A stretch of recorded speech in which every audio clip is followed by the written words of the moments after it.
Welcome to Wife Cheating Story. I hope you have an enjoyable and relaxing time listening. Let's get started.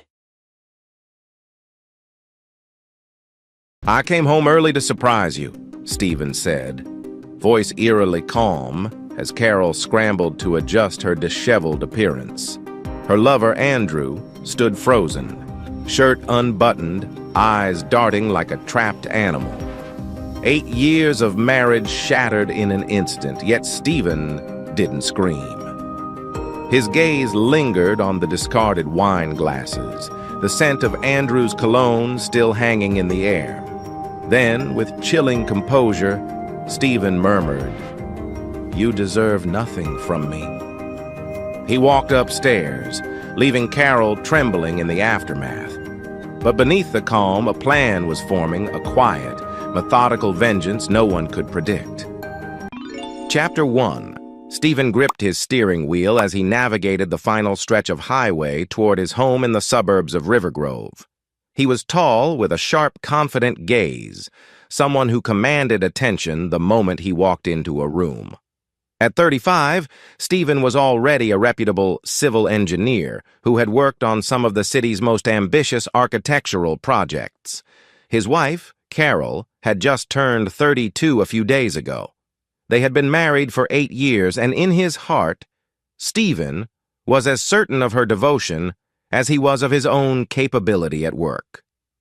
But something had changed in Carol's behavior these past few months. Where once she greeted him at the door with a warm kiss, now her phone always seemed to be in her hand, her smile strangely hollow. She'd become distant, as if a piece of her existed in a different world Stephen could not touch. Tonight was meant to be special. He had cut out of the office earlier than usual, leaving his junior partner, Paul, in charge of finalizing the day's designs. Stephen's plan was to arrive home unexpectedly, armed with a bottle of Bordeaux and a bouquet of lilies Carol's favorite. It wasn't a holiday or an anniversary. He simply wanted to remind her that beneath the practicalities of daily life, they still had a spark that once made them unstoppable. As he pulled into his driveway, Stephen noticed Carol's black sedan parked in its usual spot. The living room curtains were drawn, but light glowed warmly from within, creating rectangles of gold on the front lawn. He grabbed the flowers, the wine, and let out a slow breath. He could almost picture Carol's delighted face when she saw him. If she was in a better mood tonight, perhaps they could talk candidly about the tension that had crept between them. Then maybe they could work on bridging whatever distance had formed. Inside the house, the foyer was dark, the only illumination coming from the living room beyond. Stephen kicked off his shoes. He set the wine bottle on the hallway table and prepared to call out Carol's name, but a murmur of low voices caught his attention. He paused. Carol was here, that much was obvious, but she wasn't alone. Heart-hammering, Stephen placed the lilies beside the wine bottle. He took a few steps forward until the living room opened into view. And there, on the couch, was Carol, her head tilted back, eyes closed, locked in an unmistakably intimate position with Andrew, a close friend of theirs from the local sports club. Andrew's arm was around Carol's waist, his lips brushing against her exposed shoulder. Stephen's hand clenched. He must have made a sound because Carol's eyes snapped open at once. She lurched away from Andrew, nearly dropping the glass of red wine in her hand. Andrew stood up so quickly that the coffee table rattled. The color drained from both their faces as they registered Stephen's presence. "Stephen!" Carol gasped, sliding to the edge of the couch as if to shield herself from the reality. Andrew, an athletic man with confident features, now looked as though he'd been caught in the middle of a bank heist. Stephen felt a red-hot wave of betrayal surge within him. 8 years of marriage, countless memories, unwavering trust violated in an instant. But the furious outburst that threatened to erupt from his throat froze. Instead, He felt something chillingly methodical and calm sweep over him, like a switch flipping inside his mind. Carol's deception was a personal wound, but he was not a man easily undone. For a moment, no one spoke. The tension, thick and suffocating, pulsed in the silence. Finally, Stephen broke it with a low, steady voice. "I came home early to surprise you, Carol." There was nothing outwardly dramatic in his tone, but it carried a certain lethal composure. Andrew took a step back, searching for his shoes, his jacket, anything to escape. Carol reached a trembling hand toward Stephen, lips parted in a stammering attempt at explanation. He let her speak. He wanted to hear what she'd say, even though he already sensed the excuses forming behind her panicked eyes. I can explain," Carol blurted, voice trembling. "We were just talking, that's all. It's not what it looks like." Stephen glanced at the wine glasses on the coffee table and then at Andrew's unbuttoned shirt. The room smelled of expensive perfume and a hint of musk he instinctively recognized as Andrew's cologne, something he had used in the men's locker room at the sports club. "Sure," Stephen replied, voice toneless. "Just talking." Andrew's gaze flickered from Carol to Stephen, apparently deciding that leaving was the safer bet than waiting for the wrath he might be expecting. "Look, Stephen, man, I'm sorry. This was a stupid mistake. I'll go." Stephen's eyes narrowed. "Indeed you should." He watched, silent and cold, as Andrew hurried to slip on his shoes. In seconds, Andrew was out the door, letting a rush of cold evening air blow in. The front door slammed, leaving husband and wife face to face in the aftershock of betrayal. Carol rose, arms wrapped around herself protectively. "Stephen, I never meant for you to find out like this. It's just you've been so busy lately and we've grown apart. Andrew was there and—" "Stop!" Stephen held up a hand. He didn't trust himself to respond calmly if she continued. He needed time to process what he had seen, to regain full control over his swirling thoughts. Glancing at the hallway table, Carol noticed the bottle of Bordeaux and the lilies. Her face twisted with regret. That image, her seeing the gifts, the kind gesture, became a painful echo of what was lost. Stephen walked over and gently picked up the bouquet. "These were for you," he murmured. Then, without breaking eye contact, he dropped them into the trash bin next to the kitchen. "You deserve nothing from me right now." Carol's shoulders shook as tears gathered in her eyes. "Please, let's talk." But Stephen shook his head. "Not tonight." He brushed past her, taking the wine with him as he headed upstairs to their bedroom. "I'll sleep in the guest room," he said flatly. "Pack your things and stay wherever you want for a few days, Carol. But not here." His voice was final, and Carol's sobs followed him up the staircase. A lesser man might have exploded in a fury, hurled accusations, or done something rash. But Stephen's calm was more terrifying than any uncontrolled tantrum. It was the calm of a strategist who understands the advantage of controlling the battlefield. If she wanted to see him unravel, he wouldn't give her that satisfaction, even if his heart hammered and bitterness choked his throat. The next morning, Stephen emerged from the guest room to find Carol gone. She must have left at dawn because the only sign of her was the half-drunk pot of coffee in the kitchen. He closed his eyes for a brief moment. The memory of her and Andrew on that couch, flickering behind his eyelids. He inhaled deeply, squared his shoulders, and resolved that he would handle this situation on his terms. He spent an hour researching local divorce lawyers, scribbling notes about potential strategies. Stephen had always been level-headed and methodical, but this was personal. He wouldn't let Carol walk away unscathed. If she wanted to betray him in his own home, there would be a price to pay. An idea began to form a plan that would require stealth, patience, and cunning. He needed evidence of Carol's infidelity and a sense of how widespread her betrayals were. If Andrew had been around for months or if there were others, Stephen wanted to know. He also considered the financial implications. The house was purchased primarily with his earnings, but Carol's name was on some joint accounts and assets. She also had a moderate inheritance from her grandfather, which she'd used to invest in a local home decor business. Stephen wanted to ensure that he wouldn't lose half of everything just because the legal system might side with her if he wasn't prepared. He was determined to protect what was his and, if possible, to turn the tables so that Carol would walk away with the least favorable outcome. His phone buzzed. It was Stephanie, a friend from the engineering firm and one of the few people who knew him intimately enough to ask, "Are you okay?" at unexpected times. "Stephen, morning," Stephanie's cheerful voice came on. "I noticed you left early yesterday. Everything good?" He paused, his throat tightening momentarily before responding. "Hey, Steph. Something came up. I need to take a personal day or two. Could you and Paul handle the Henderson project meeting today?" Stephanie was one of his top engineers and someone he could count on. "Of course," she said, concern thick in her tone.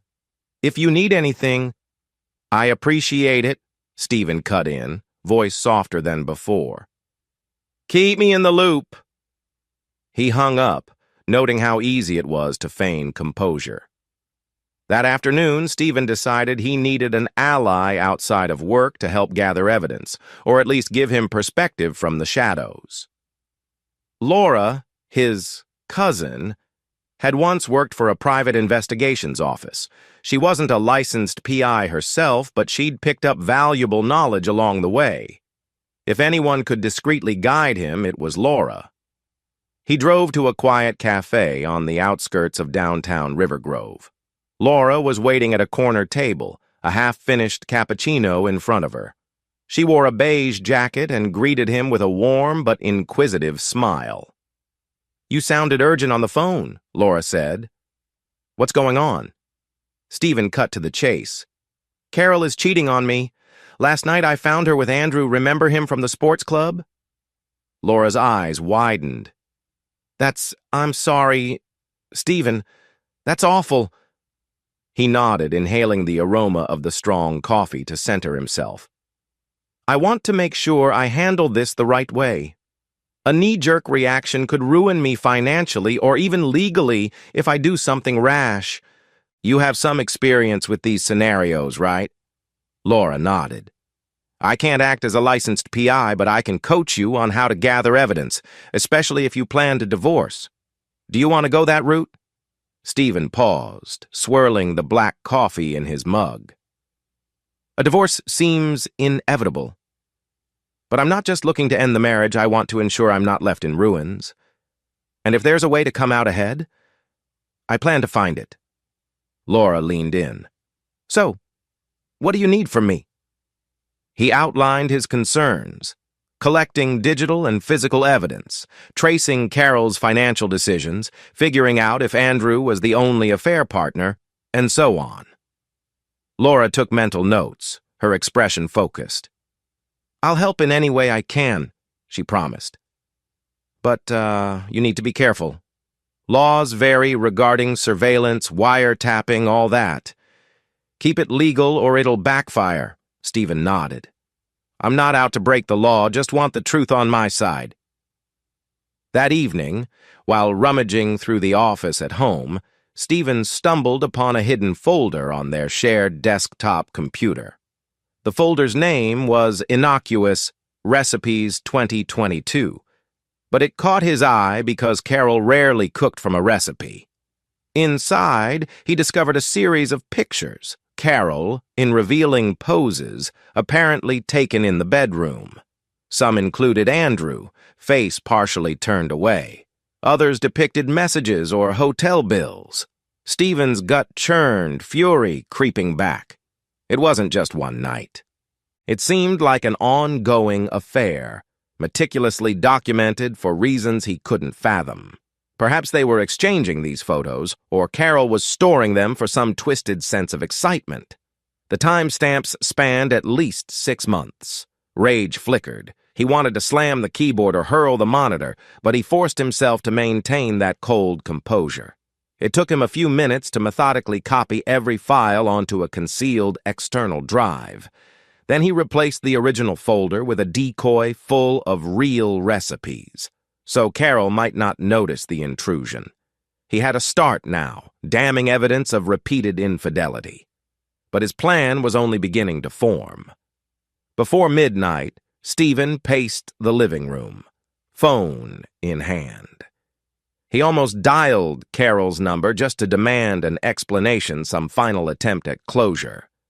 But he realized how fruitless that would be. She was the one who had shattered their vows. She could concoct excuses or apologies, but nothing would undo the betrayal seared into his mind. His phone buzzed. This time it was a text from Carol. "I'm staying at a hotel for a few days like you asked. We need to talk, Stephen. Please don't shut me out." "I'm sorry." He stared at the words, a sneer forming on his lips. She had a knack for sounding innocent, for twisting guilt into regret. He typed a single response. "We'll talk soon, but not now." Then he switched his phone to silent. He set it on the coffee table next to a small book titled Maxims of Sun Tzu. If Carol had read that, maybe she would have known that Stephen wasn't someone to be trifled with. He believed in controlling the battlefield, in turning an opponent's strengths into weaknesses. And in this war, her deception was the spark that lit a fuse of cunning he had never before felt compelled to wield. Chapter 2. The next day, Stephen woke early, the morning light muted by thick clouds. It felt symbolic, his life overshadowed by a betrayal that threatened to consume him.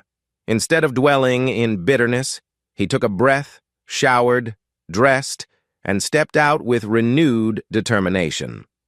He visited the law offices of Morrow and Finch. The receptionist, a polite older woman named Stephanie, coincidentally sharing a first name with Stephen's friend from work, ushered him into a conference room. After a short wait, a man in his late 40s entered. This was Paul Morrow, one of the senior partners. A slight smile crinkled Paul's features as he offered a firm handshake. "I understand you're here about a divorce consultation?"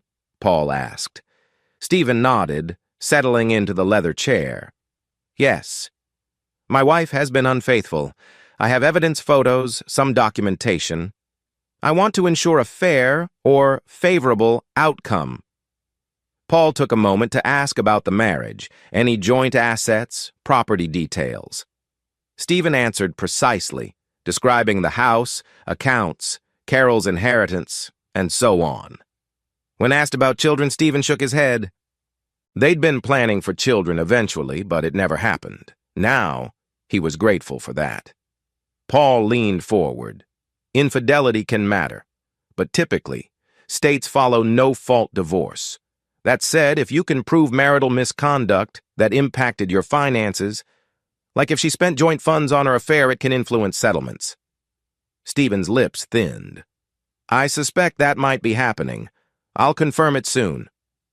Paul nodded. "Gather all you can.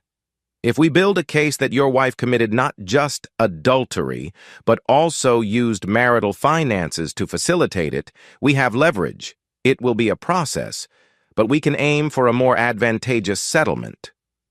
Stephen exhaled. "I'm prepared."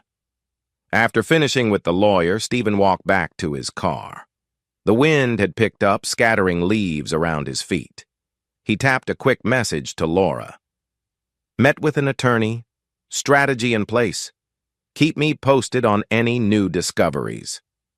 Before he could start the ignition, a call came in from an unknown number. Curiosity made him answer. "Hello?" A hesitant female voice responded. "Hi, is this Stephen Westwood? My name is Laura Winter." Stephen frowned. "I'm sorry, what?" "I already have a cousin named Laura, but you're not—" "Sorry, that was confusing," the woman on the other end said quickly. I'm a friend of Andrew's. I don't know how to say this. I found your number on Carol's phone. Andrew's in trouble and Carol's, well, she's involved. I think you should know. Stephen's hand tightened on the steering wheel.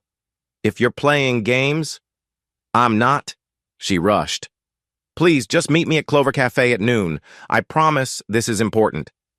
He hesitated. The last thing he needed was more drama, but the mention of Andrew being in trouble sounded ominous. Fine.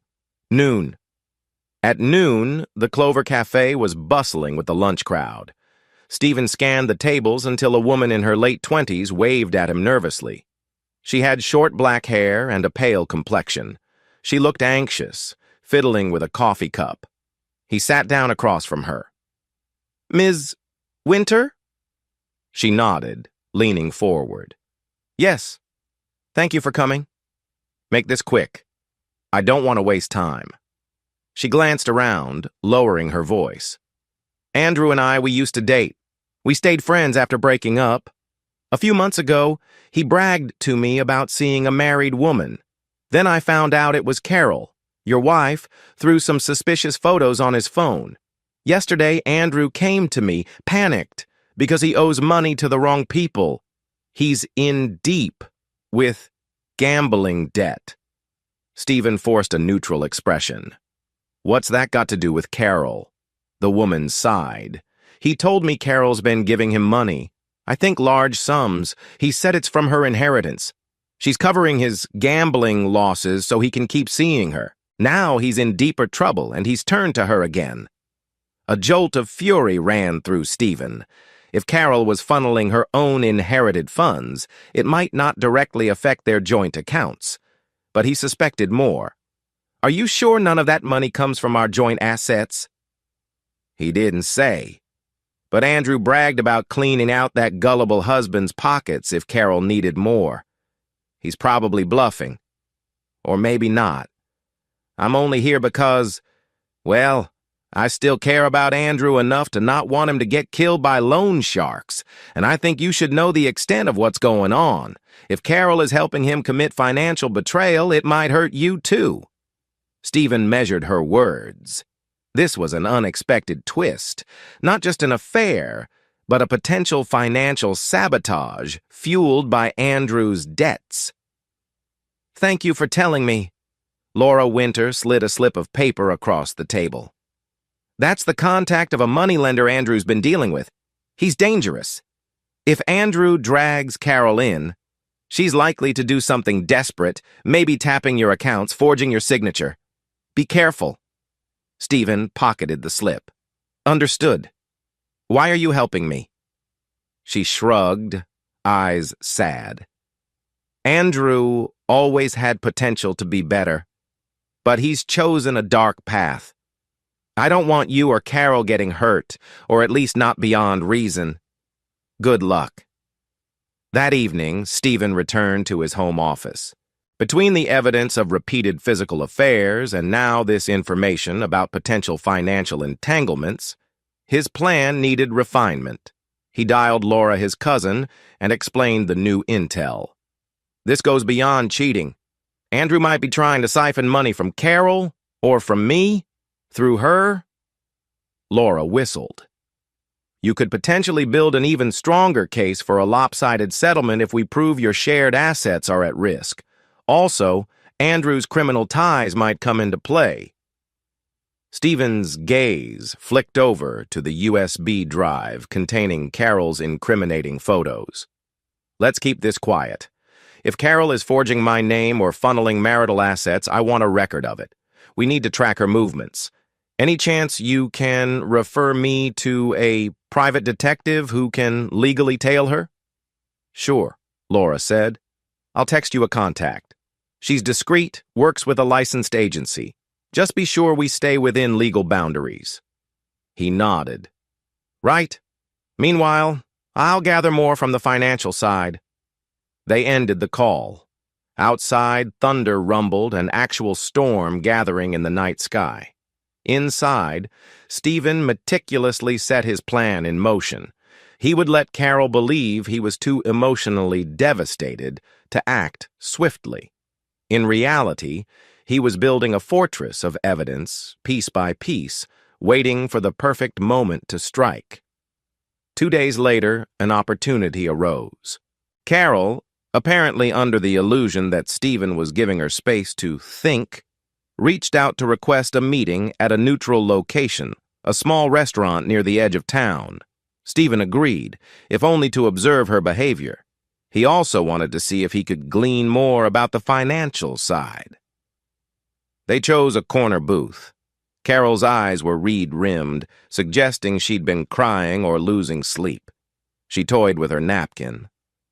"I know I've hurt you," Carol said quietly. "I messed up. Andrew was just a bad choice." She took a shaky breath. "I want to talk about how we move forward, if there's any chance we can fix this." Stephen studied her. She seemed remorseful, but was it guilt for the affair or fear of legal financial repercussions? "Let's be honest, Carol. Why Andrew?" Carol looked down at her trembling hands. "He was exciting, different. I felt you drifting away. I guess I was lonely. But it was a terrible decision." He gave a mirthless smile. "And the money you gave him?" She froze. Her eyes flared wide for a second before she masked it. "What are you talking about?" "Andrew's gambling problems," Stephen said softly, swirling his water glass. "His debts? You covered some of them, possibly from your inheritance. Or from my accounts?" She swallowed, voice unsteady. He was in trouble, so I helped. It didn't come from you, Stephen. It's my money." "Why should you care?" Stephen's chest tightened, but he kept outward calm. "It matters if it affects our joint finances, or if it leads to forging my name on anything." She bristled. "I would never—" He lifted a hand. "Let's not argue. I just wanted to see if you'd own up to it. Thank you for the honesty, partial though it is." A tear slipped down Carol's cheek. "Are you going to divorce me?" Stephen's next words were measured. "If I do, we'll settle matters, but I'm still deciding. I need more time." When they parted, Carol looked racked by shame, and Stephen pretended to be subdued, even uncertain. But as soon as he got home, he checked the digital logs of their shared bank accounts. A transfer had been made from Carol's separate inheritance account to their joint checking weeks earlier, then promptly removed in cash. It looked suspicious, like a shell game. He saved screenshots. The private detective Laura recommended was already tailing Carol, capturing photos of her meeting with Andrew at motels, restaurants, and once near a dingy sports betting bar. This was shaping up not only as a personal betrayal, but also potential financial deceit. The tension inside Stephen soared. He wanted to smash something, but he recognized the bigger prize.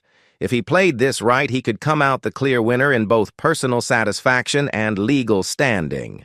Storm clouds raged outside that night. As lightning illuminated the yard, Stephen stood by the window, a glass of bourbon in hand. He stared at his reflection, seeing in himself a stranger, someone cold, poised for vengeance.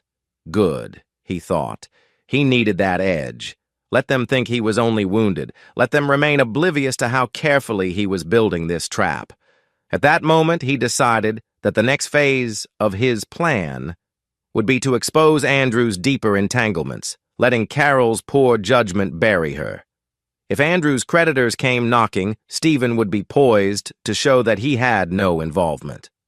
Ultimately, once everything was laid bare, Carol and Andrew would have no place to turn, and Stephen would emerge from the wreckage with his life, his assets, and a sense of retribution. Chapter 3.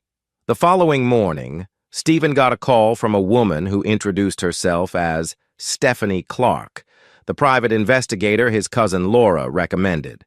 She had a confident, non-nonsense demeanor on the phone, explaining that she had compiled a preliminary report on Carol's recent activities. "Mr. Westwood," Stephanie said, "the subject Carol spent last evening at the Crownview Motel with Andrew. Before that, she visited a local gambler named Miguel Perez. She handed him an envelope. My guess is that it contained cash." Stephen's jaw tightened.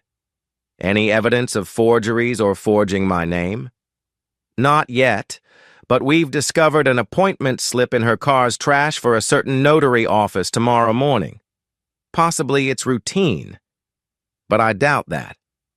Stephen's heart thumped. "Could she be forging documents? Maybe a loan agreement with my name?" Stephanie's voice sharpened. "That's a possibility. I'll keep tailing her. If you want me to gather photographic evidence, I'll do that discreetly." "Do it," Stephen said, "and keep me updated." He hung up, the tension in him swelling to near breaking. So, she might be forging something. Perhaps to secure a loan or mortgage, or maybe to bail Andrew out of his debt once and for all. If Carol put her name and Stephen's on the line for a lump sum, Andrew could gamble more. Or worse, pay off a dangerous loan shark while saddling Stephen with the debt. A fresh wave of anger coursed through him. He needed to ensure that if Carol tried to drag him down financially, she would be the one who'd suffer. Stephen picked up his phone again, calling Paul Morrow, the divorce attorney. "Paul, I need you on standby. My wife might be forging documents or taking a loan in my name. I'll have proof soon." "Keep track of every detail," Paul advised. "We can't stop her from forging your signature in real time unless we catch her in the act, but the evidence will be gold in court." Next, Stephen rang Laura to fill her in. She whistled in disbelief. "Carol's not just cheating, she's risking legal fraud. That's insane, Stephen."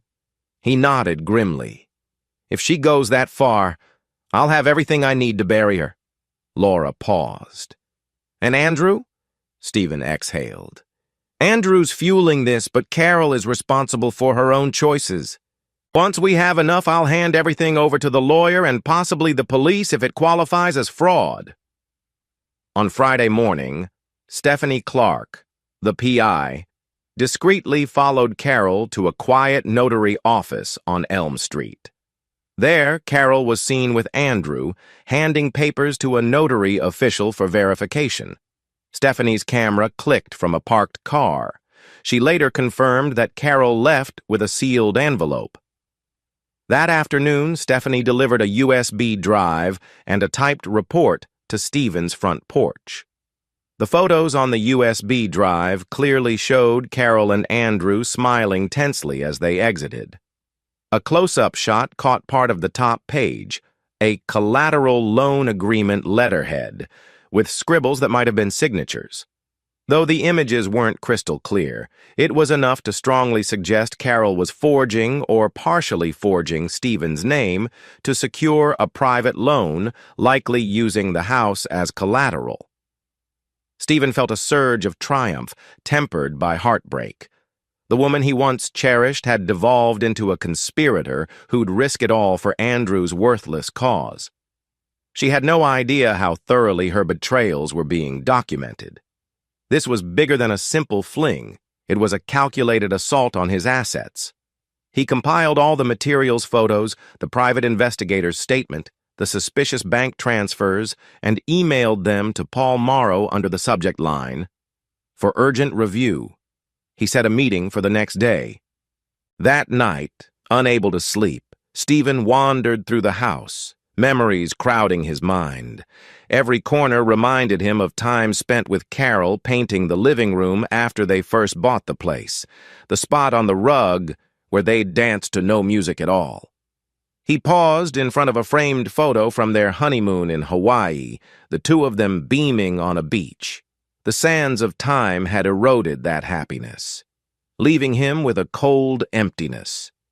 His phone buzzed Carol again, probably more pleas for a face-to-face talk. He ignored it. Instead, he scrolled through the new photos the PI had taken. In one, Andrew was grinning at Carol, leaning in close. In another, Carol looked nervous, like she knew she was crossing a line. Good. She should feel nervous. Stephen forced himself to look away and consult a small notebook where he jotted down ideas for the next step. He wanted not just to end the marriage, but to ensure any settlement left him with the majority stake in the house and his personal savings. If possible, he wanted to see Andrew's face when the walls closed in. Because the man had trampled on Stephen's trust, manipulated Carol, and apparently used Stephen's own name to pay his shady debts. He took out his phone and typed a short message to the PI. Next time Carol or Andrew meet that moneylender, please track it carefully, especially any mention of me or my assets. Stephanie replied within minutes. Understood. Morning arrived with a crisp clarity. Stephen felt a renewed sense of purpose. He donned a business suit and drove to Paul Morrow's office. This time they met in the attorney's study, an oak-paneled room lined with law books. This evidence is substantial, Paul said, flipping through the color prints. It appears she's forging your signature to secure a loan. That's criminal fraud. You can press charges if you want. Even if you don't, it'll obliterate her credibility in divorce court. Stephen nodded. I want the strongest position possible. If there's a chance for criminal charges, I might use that as leverage unless you think it's better to actually press them. Paul leaned back. Often we threaten to press charges as a negotiation tactic. We can pressure her to settle on terms favorable to you. If she refuses, you can always follow through with a criminal complaint. That's your call. Stephen's gaze hardened. I'll see how she reacts when confronted with the evidence. Very well, Paul said. Let's file for divorce next week. We'll also request a formal financial audit. The moment you serve her, all our cards will be on the table. Stephen took a long breath. This was truly happening. The betrayal, the heartbreak, the raw anger, they were all forging him into someone who would not show mercy. He might have once shown a flicker of compassion. But after seeing how far Carol went with Andrew, forging signatures and risking the house, that compassion was gone. Chapter 4. That same evening, Stephanie Clark called with an urgent update. Carol just arrived at a storage facility on the outskirts of town near the old industrial park. Andrew is here, too. They're meeting a man who fits the description of the moneylender, Miguel Perez. This might be big. Stephen's pulse quickened. Are you able to get photos or audio? I've got a directional mic. No guarantees, but I'll try, Stephanie said. I'll send you what I can later tonight. Stephen fought the urge to drive out there himself, to confront them in person, but that would be reckless, jeopardizing the PI's operation. Instead, he sat by his living room window, staring into the dark. Occasionally, he'd take a sip from a glass of whiskey to steady his nerves. Hours ticked by. Finally, near midnight, a text came from Stephanie. Encounter done. They gave the man an envelope. He threatened Andrew about time running out. I have partial audio. We'll drop it off tomorrow. The next day, Stephen met Stephanie in a quiet parking lot behind a closed furniture store. She handed him a small thumb drive. Most of the conversation is muffled, she explained. But I caught references to the new loan. Andrew said, we'll get the rest from the house if necessary. Carol seemed hesitant, but she never outright disagreed. At one point, this Miguel said he'd come after both of them and that clueless husband if the debt wasn't paid. Stephen's jaw tightened. Andrew had the audacity to call him clueless. Well, the man would soon learn otherwise. Thank you, Stephanie. Your work's been invaluable. She offered a sympathetic smile. Be careful, Mr. Westwood. He returned home and loaded the audio files on his computer. While the conversation was indeed muffled, he heard enough to confirm Andrew was blatantly planning to pull money out of the mortgage or the house to settle his debt. Carol's voice trembled, but she didn't refuse. She only said something about final signatures and waiting for the bank's release. He pressed pause, anger roiling inside him. So, the forging was essentially done. They were waiting on a final bank approval, which Carol likely orchestrated with her false documents. If they succeeded, Andrew would siphon that money for his criminal debts. And if for some reason they defaulted, the house could be placed in jeopardy. At dusk, Stephen decided it was time to confront Carol directly, but on his terms. He texted her, "We need to meet, 8 p.m. at the house. No one else." Her reply came quickly, "Yes, I'll be there." Stephen made sure the place was in order. He locked away valuable personal documents. He set up a digital recorder in the living room, just in case he needed additional proof of her confession. Then, he waited. Carol arrived punctually, stepping inside with hesitance. She wore a dark jacket, her hair pinned back, eyes rimmed with worry. As soon as she saw Stephen's stony expression, she clasped her hands together, voice trembling. "Stephen, I'm so sorry. I know I hurt you." He cut her off. "Don't waste time apologizing. Sit." She did. He paced before her, arms folded. "I know about the notary, the loan, the forging of my signature. You and Andrew have effectively stolen my identity to secure thousands of dollars for his gambling debts, possibly risking our house as collateral." Carol's face drained of color.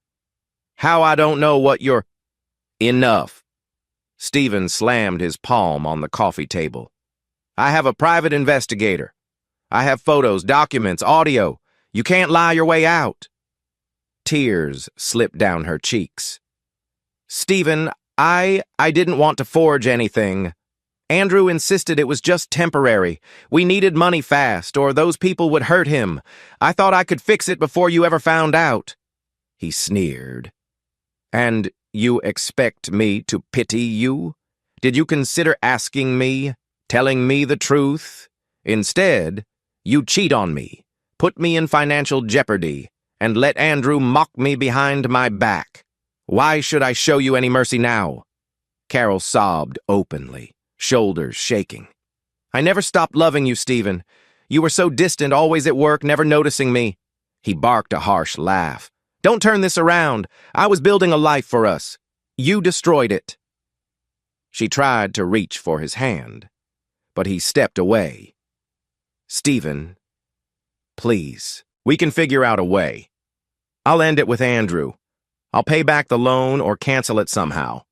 We can fix this if you—" He shot her a look so cold that she froze mid-sentence. "Fix this?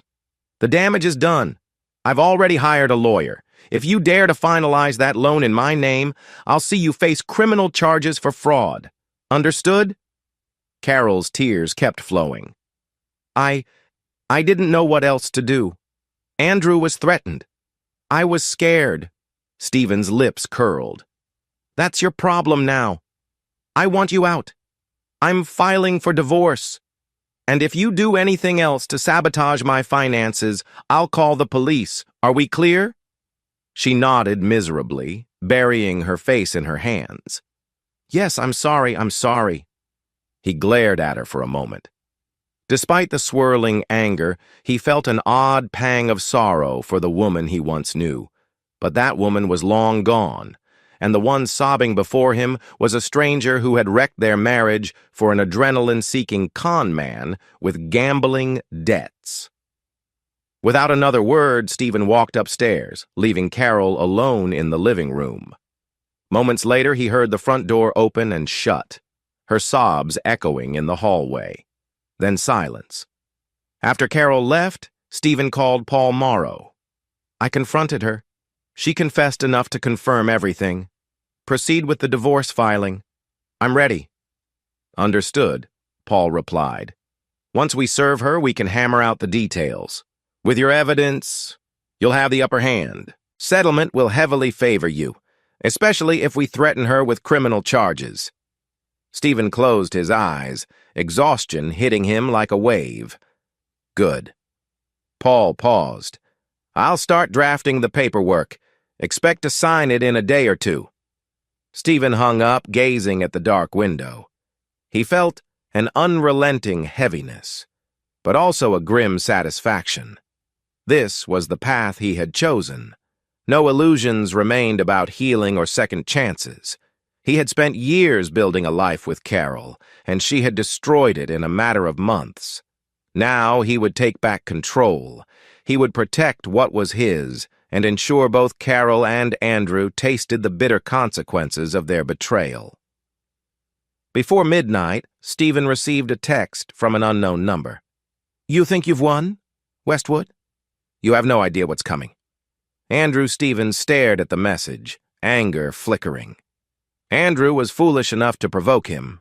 Perhaps Andrew believed he still had some card to play, some advantage to exploit. But Stephen had evidence, a skilled lawyer, and the moral high ground. Andrew's debts and fraud would soon box him in. Let him try something. Stephen vowed he would not waver. He powered off his phone, a single thought resonating in his mind. This is far from over. Carol and Andrew might fight back. They might spiral into desperation, leading to reckless acts. But for now, Stephen was well on his way to orchestrating the perfect revenge, financially, legally, and morally cornering them until all illusions of triumph crumbled around them. Standing alone in the house he once considered a warm marital home, Stephen felt no warmth at all, only cold determination. He had parted ways with compassion, forging himself into a man who would rather endure heartbreak than suffer the ignominy of a gullible fool. The final chapters of his revenge would unfold soon enough. And if Andrew believed a mere text message could intimidate him, he was about to learn just how wrong he could be. Chapter 5. From the day Stephen filed for divorce, the calm suburbs of River Grove seemed to crackle with unease around him. Words spread quietly among neighbors that something was amiss in the Westwood household. Carol had not appeared in the neighborhood for over a week, and Stephen, once regarded as polite and approachable, now carried a colder, more distant demeanor.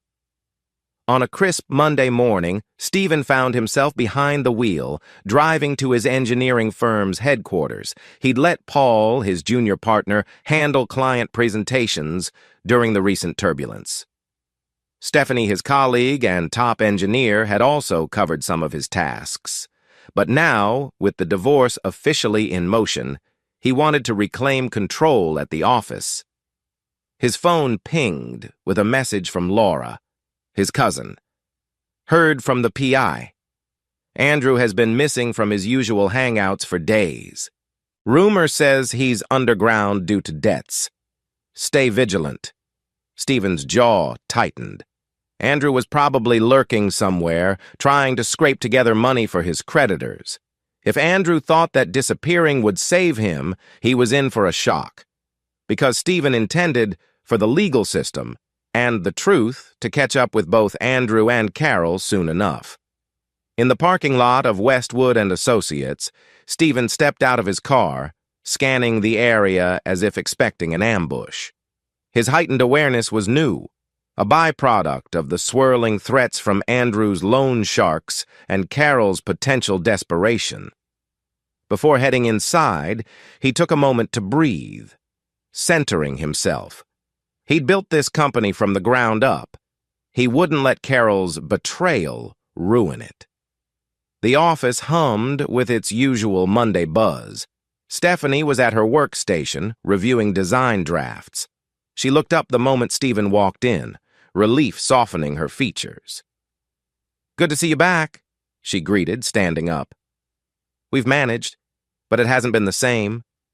Stephen offered her a small nod. "Thanks for handling everything. Any major fires to put out?" She handed him a folder. "Just minor snags on the Henderson project. Also, Paul is in a meeting with city inspectors about the new riverfront plan. He wants to update you."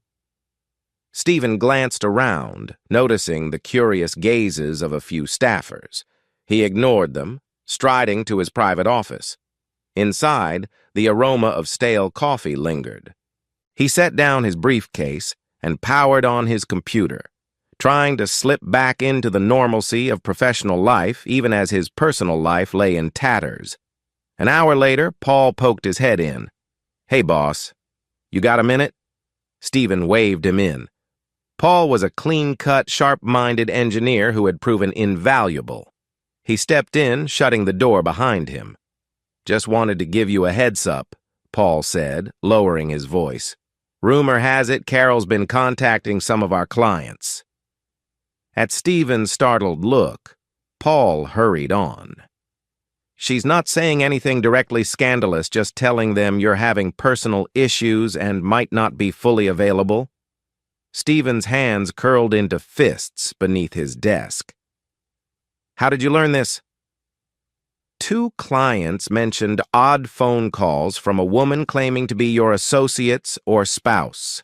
When pressed, she said her name was Carol Westwood. She hinted that your leadership might be temporarily compromised." A cold anger shimmered through Stephen's veins. "She's sabotaging me professionally now?" Paul exhaled. "It sounds like it, or at least trying to sow seeds of doubt. Possibly she thinks if your business falters, you'll cave to a more forgiving settlement?" Stephen steeled his jaw. "I won't let that happen. Thanks, Paul. I'll do damage control." After Paul left, Stephen stared at the city skyline through his window. So Carol's making moves of her own, he thought grimly. If she wants to fight dirty, I'll respond in kind. He dialed Stephanie Clark, the private investigator. When she answered, he explained the new development. "She's targeting my clients," Stephen said. "I need to know if there's anything in her communications or personal agendas that hints she's coordinating with Andrew to wreck my business standing." Stephanie sounded thoughtful. "I'll check phone records and digital footprints. She might be calling from her personal cell or a burner phone." "Do it. Let me know what you find." That evening, Stephen returned home to a quiet house. The emptiness felt suffocating at times, a stark reminder of everything he'd lost. But as he sifted through the mail stacked on the kitchen counter, he found a sealed envelope, no return address. Inside was a typed note. "I can help if you're willing to return a favor." Miguel Stephen frowned. "Miguel Perez?" The name scrawled at the bottom was nearly illegible, but he recognized the signature from the photos the PI had taken. The moneylender Andrew owed. Why would he contact Stephen? Unease coiled in Stephen's stomach. The last thing he wanted was an entanglement with a criminal figure. He weighed ignoring it, but curiosity tugged at him. This man might provide insight into Andrew's whereabouts, or even Carol's involvement. If it was a trap, Stephen would have to be extra cautious. Nevertheless, he placed the note aside for the moment, determined not to make any rash decisions. "Focus on the divorce," he reminded himself. "Strengthen your position." Wednesday morning brought the first official hearing for the divorce proceedings, specifically to address temporary measures, living arrangements, financial disclosures, and potential spousal support. Stephen dressed in a dark suit and arrived at the courthouse. Paul Morrow, his divorce attorney, joined him in the hallway, briefing him on the likely scenarios. "Carol might have her own attorney now," Paul said quietly. "We'll see if they try to dispute any protective orders." Stephen spotted Carol standing with a wiry, middle-aged man in a three-piece suit. Her face was pale, her gaze flicking nervously around.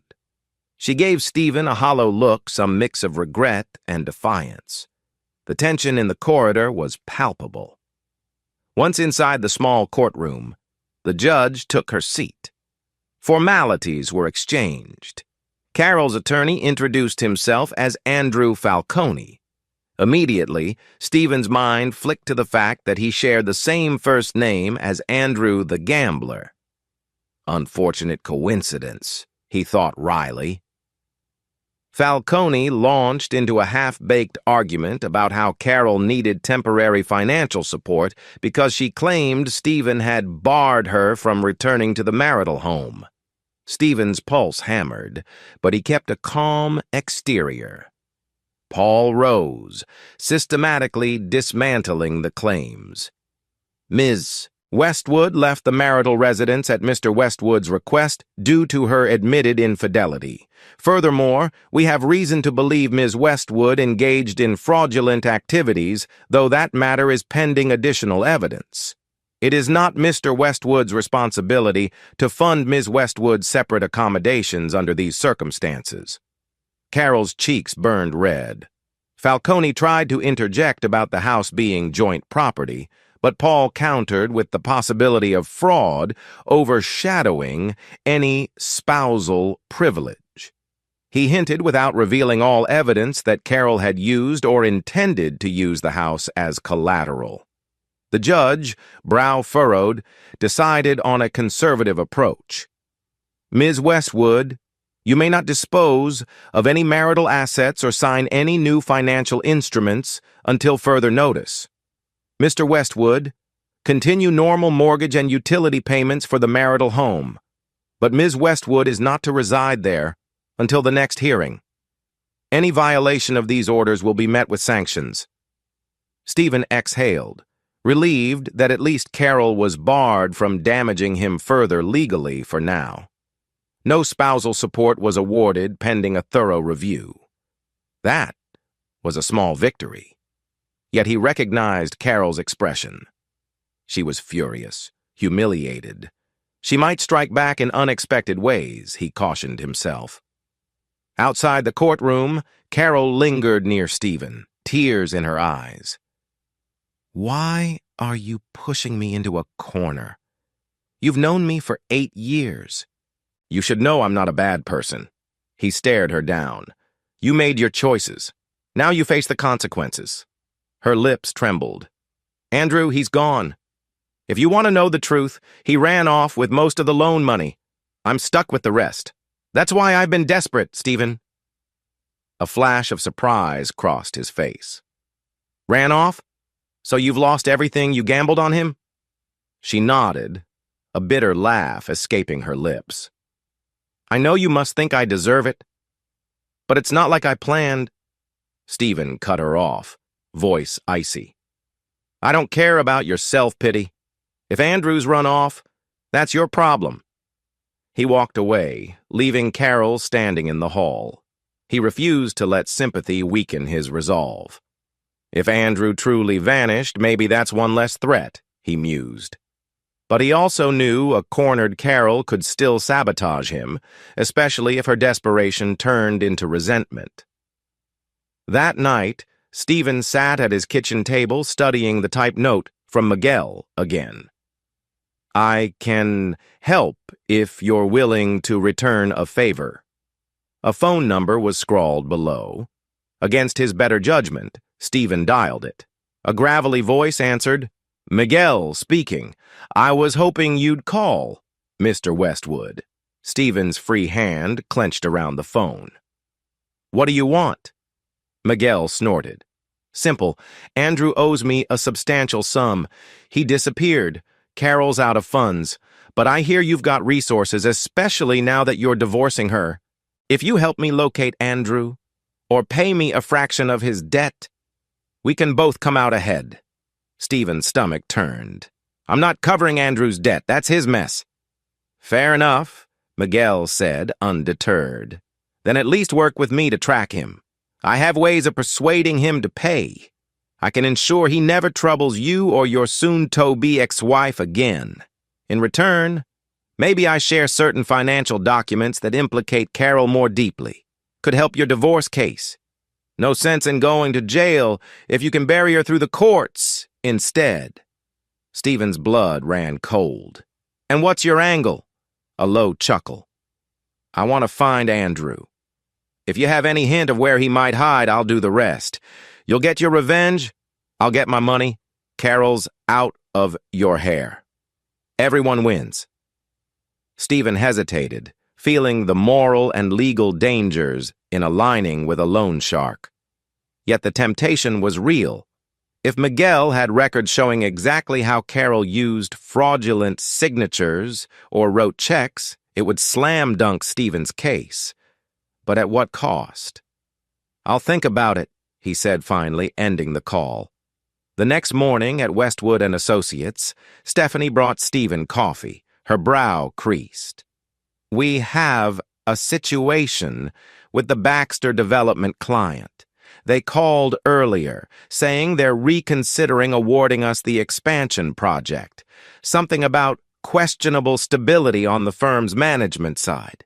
Stephen swallowed a string of curses. Carol's sabotage might be working. He said through gritted teeth, "Set a meeting with them. I'll handle it personally." Stephanie nodded and left, but moments later she popped her head back in. "Oh, and a woman from a local news outlet has been asking about you. Some rumor regarding a personal financial scandal. I told reception to direct all calls to me until we figure out what's going on." Stephen fought the urge to slam his fist on the desk. He suspected Carol might have leaked half-truths about the forging fiasco, twisting it to sound like he was the one embroiled in scandal. Or perhaps Andrew's associates were stirring the pot to rattle him. He straightened his shoulders. Time to go on the offense. Stephen spent the rest of the day in high-level damage control. He scheduled an urgent lunch with Baxter Development's CEO, Laura Baxter, at a downtown restaurant. Over salads and coffee, he presented a calm, unwavering front, emphasizing that Westwood and Associates remained fully capable, and that rumors of personal issues wouldn't affect the firm's reliability. Laura Baxter eyed him carefully. "Word on the street is there's a serious legal conflict in your personal life. I have to ensure it won't spill over into the project's finances or timeline." Stephen explained in general terms. "My wife engaged in financial misconduct. I'm divorcing her. None of this touches the firm's resources." He slid over a folder containing recent design achievements and endorsements from other clients. "Our record stands." She studied the folder, nodded slowly. "I appreciate your transparency. We'll keep you on, pending further confirmation that your situation remains stable, but do keep me informed." After lunch, Stephen strolled back to his car with a renewed sense of resolve. I won't let Carol's vendetta destroy my life. He had to finalize his revenge, soon expose her misdeeds so thoroughly that any attempt at retaliation would fail. That evening, he checked his messages and found one from PI Stephanie Clark. "I have a lead on Andrew's possible location, an abandoned motel near the interstate. Want me to investigate?" Stephen typed back quickly. "Yes," carefully. He recalled Miguel's offer.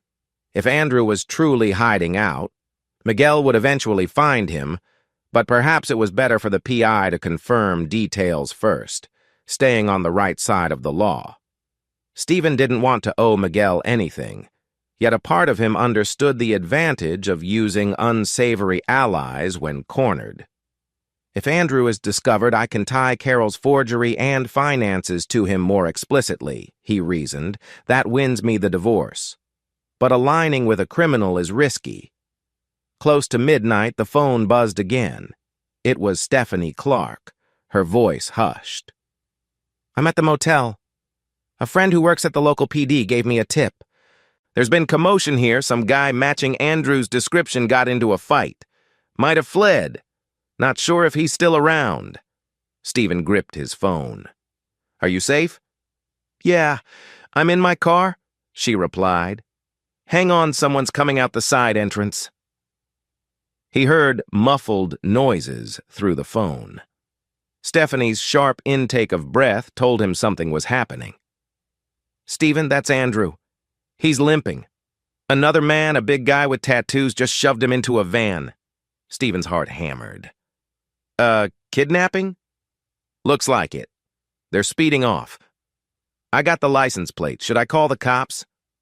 Stephen's mind reeled. Andrew might have just been abducted by criminals he owed money to. A wave of dark satisfaction rippled through him. This is what you get, Andrew.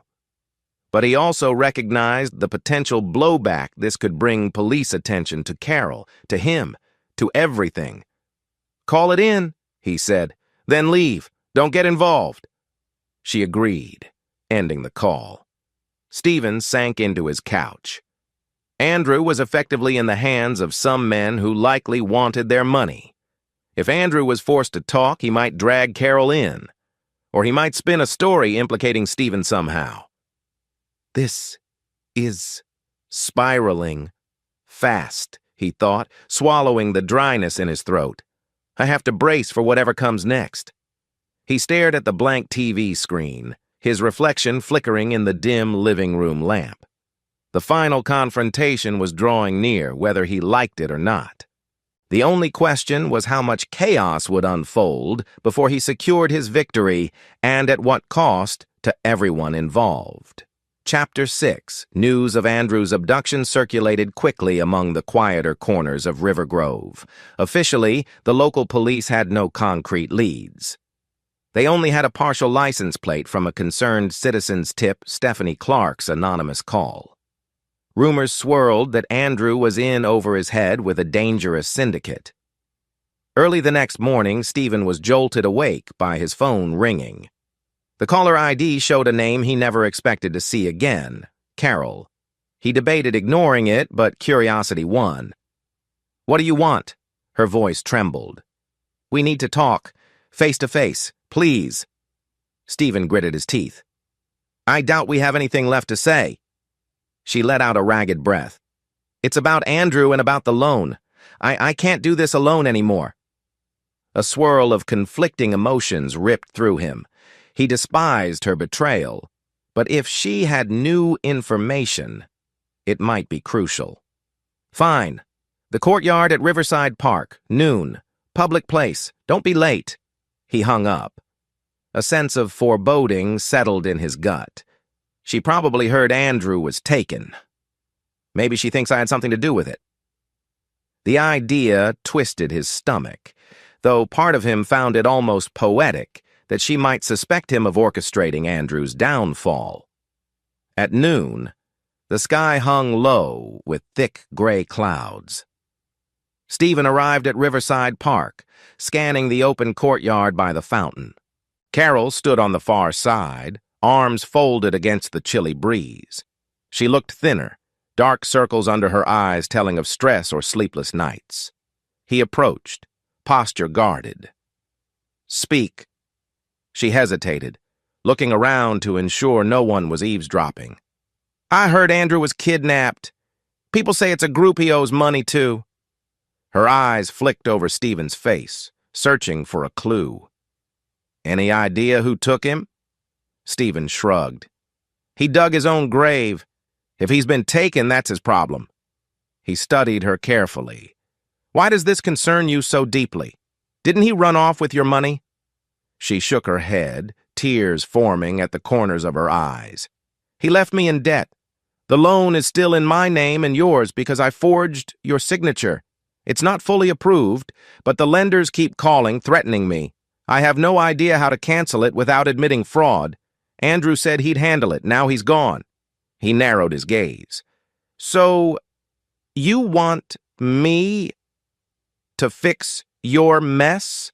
Why should I?" Her cheeks flushed with shame. I'll sign anything you want. I'll confess to the forgery. I'll let you take the house and everything. Just help me get out of this." "I'm scared." Stephen felt a stab of triumph. Carol's desperation was exactly what he needed to finalize his victory in the divorce, but he wasn't naive. This could also be a trap. "You're prepared to confess in writing, surrender all claims to the house?" She nodded vigorously. "Yes. In exchange, help me. I can't afford an attorney if these loan sharks come after me. If you help me deal with them legally, I'll give you anything you want in the divorce." He studied her for a long moment. "I'll consider it, but if you dare try to sabotage me again, you'll regret it." She slumped in relief. "Thank you." Before he walked away, Stephen asked, "Did you talk to the police about Andrew's abduction?" Carol bit her lip. "They questioned me, but I didn't know where he was. I told them we're separated. And that's the truth. Stephen nodded curtly, then turned on his heel. So Carol's caving. He should feel vindicated, but an odd emptiness gnawed at him instead. Betrayal had cost them both dearly. That afternoon, Stephen met with Paul Morrow in his law office. He handed over a signed statement Carol had emailed him, claiming full responsibility for forging the documents and absolving Stephen of any knowledge or involvement.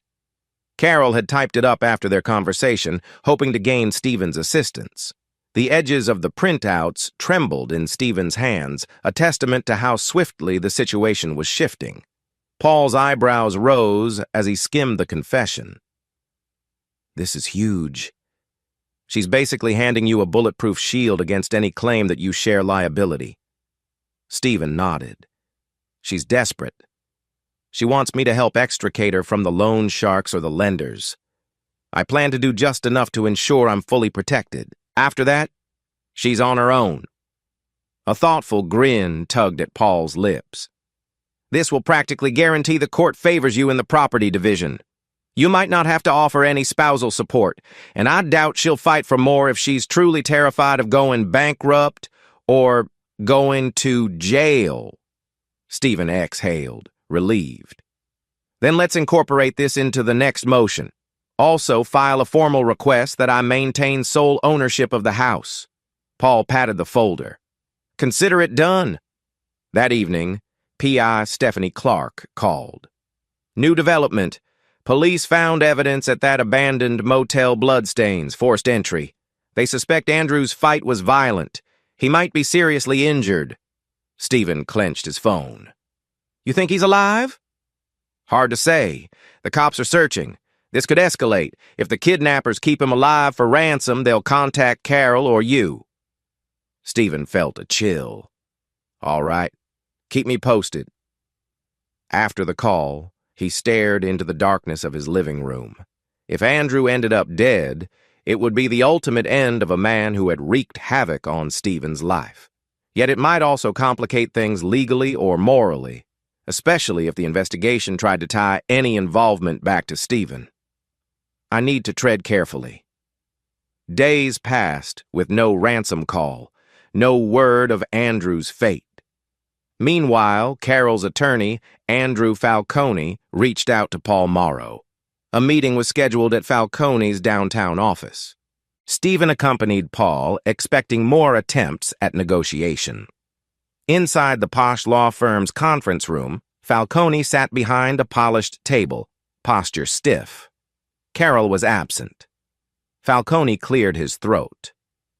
My client agrees to relinquish any claim on the house, to expedite the divorce with minimal contention. But she requests that Mr. Westwood assist in dissolving the fraudulent loan arrangement so she isn't solely liable for the entire amount. Stephen's eyes flicked to Paul. We have Carol's written confession, he reminded himself. We could push for everything. But there was that small matter of the loan looming over them all. Paul responded for Stephen. Mr. Westwood is open to discussions on how to nullify or revoke the forged documents. However, he must have zero legal or financial liability. That is non-negotiable. Falcone tapped a pen on the table. Understood. My client will not contest that. But the lenders are pressing her, claiming the house is collateral, even though the final paperwork is questionable. We propose that Mr. Westwood's attorney coordinate with Carol's to present the lenders with the fact that the signature was forged and thereby void it. Stephen exhaled. That was feasible. A forgery should, in theory, invalidate the loan. If that's all she wants, I can help confirm the forgery. Then I walk away.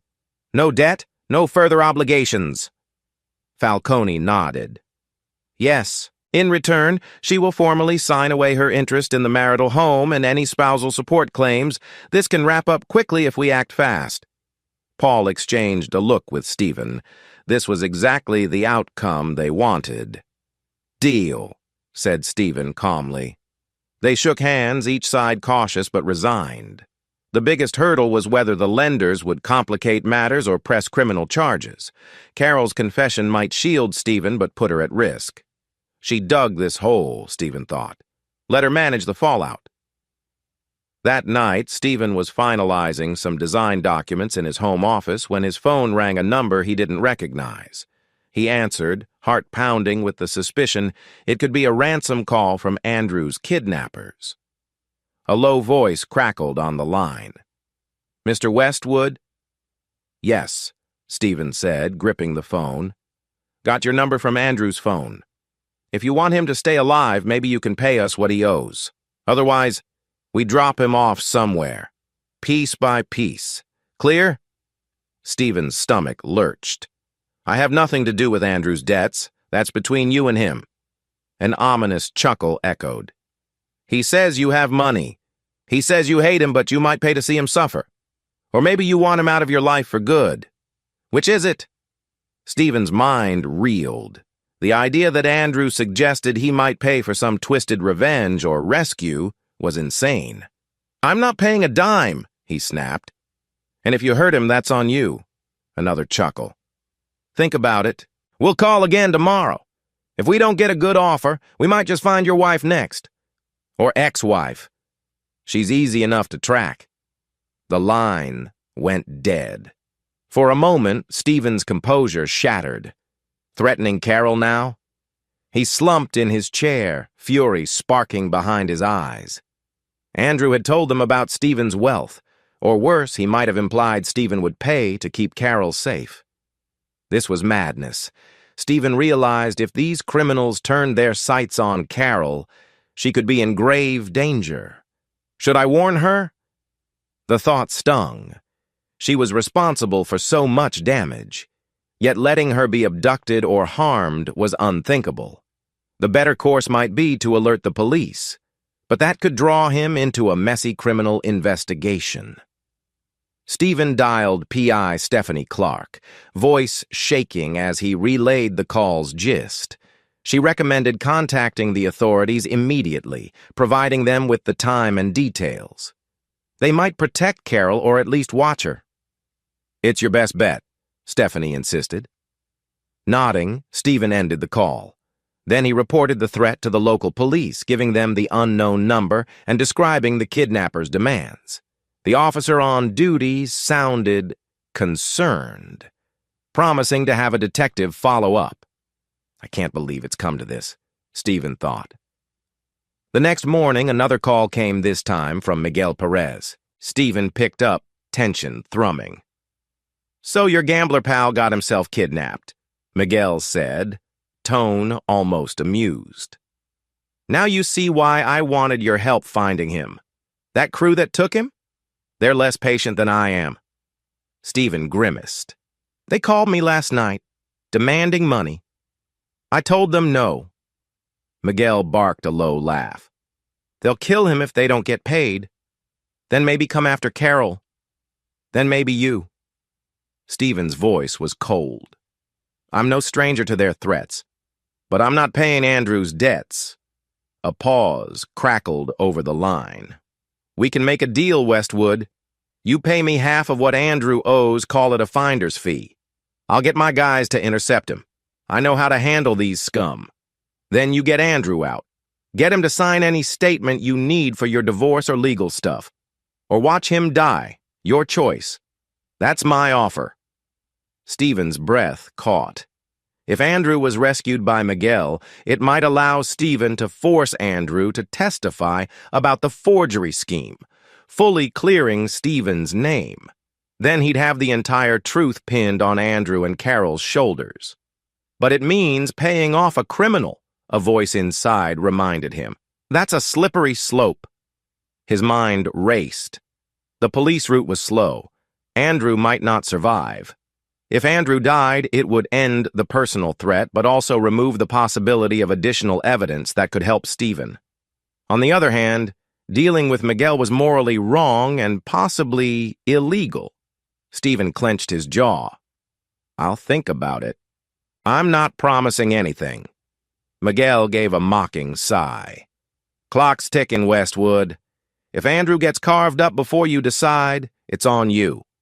With that, the line went dead. Stephen paced his living room, hands tugging at his hair in frustration.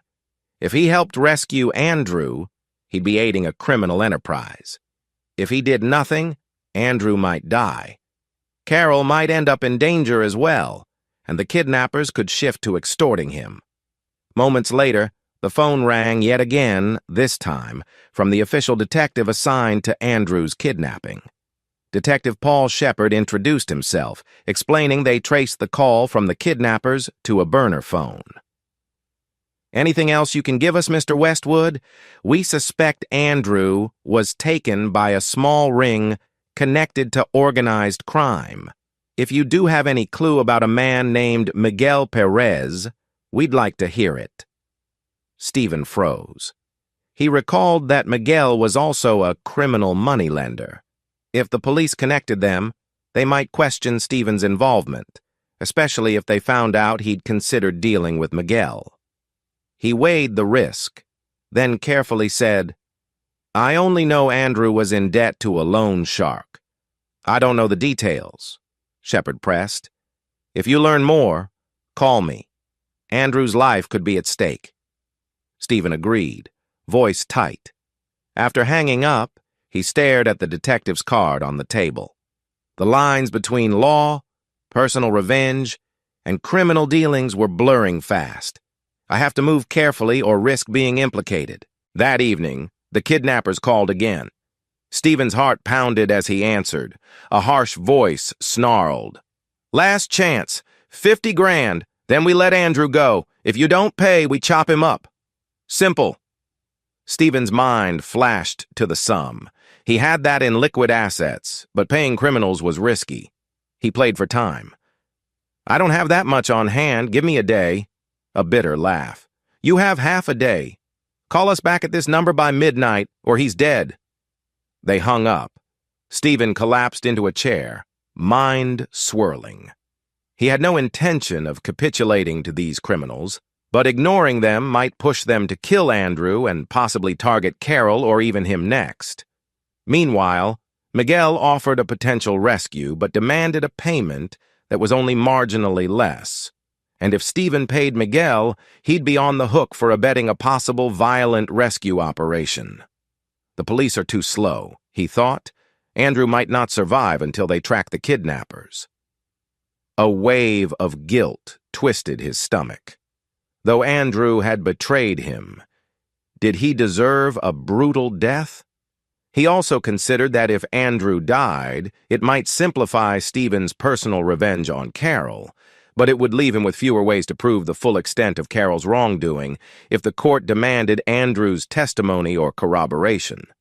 The confession she gave might suffice, though.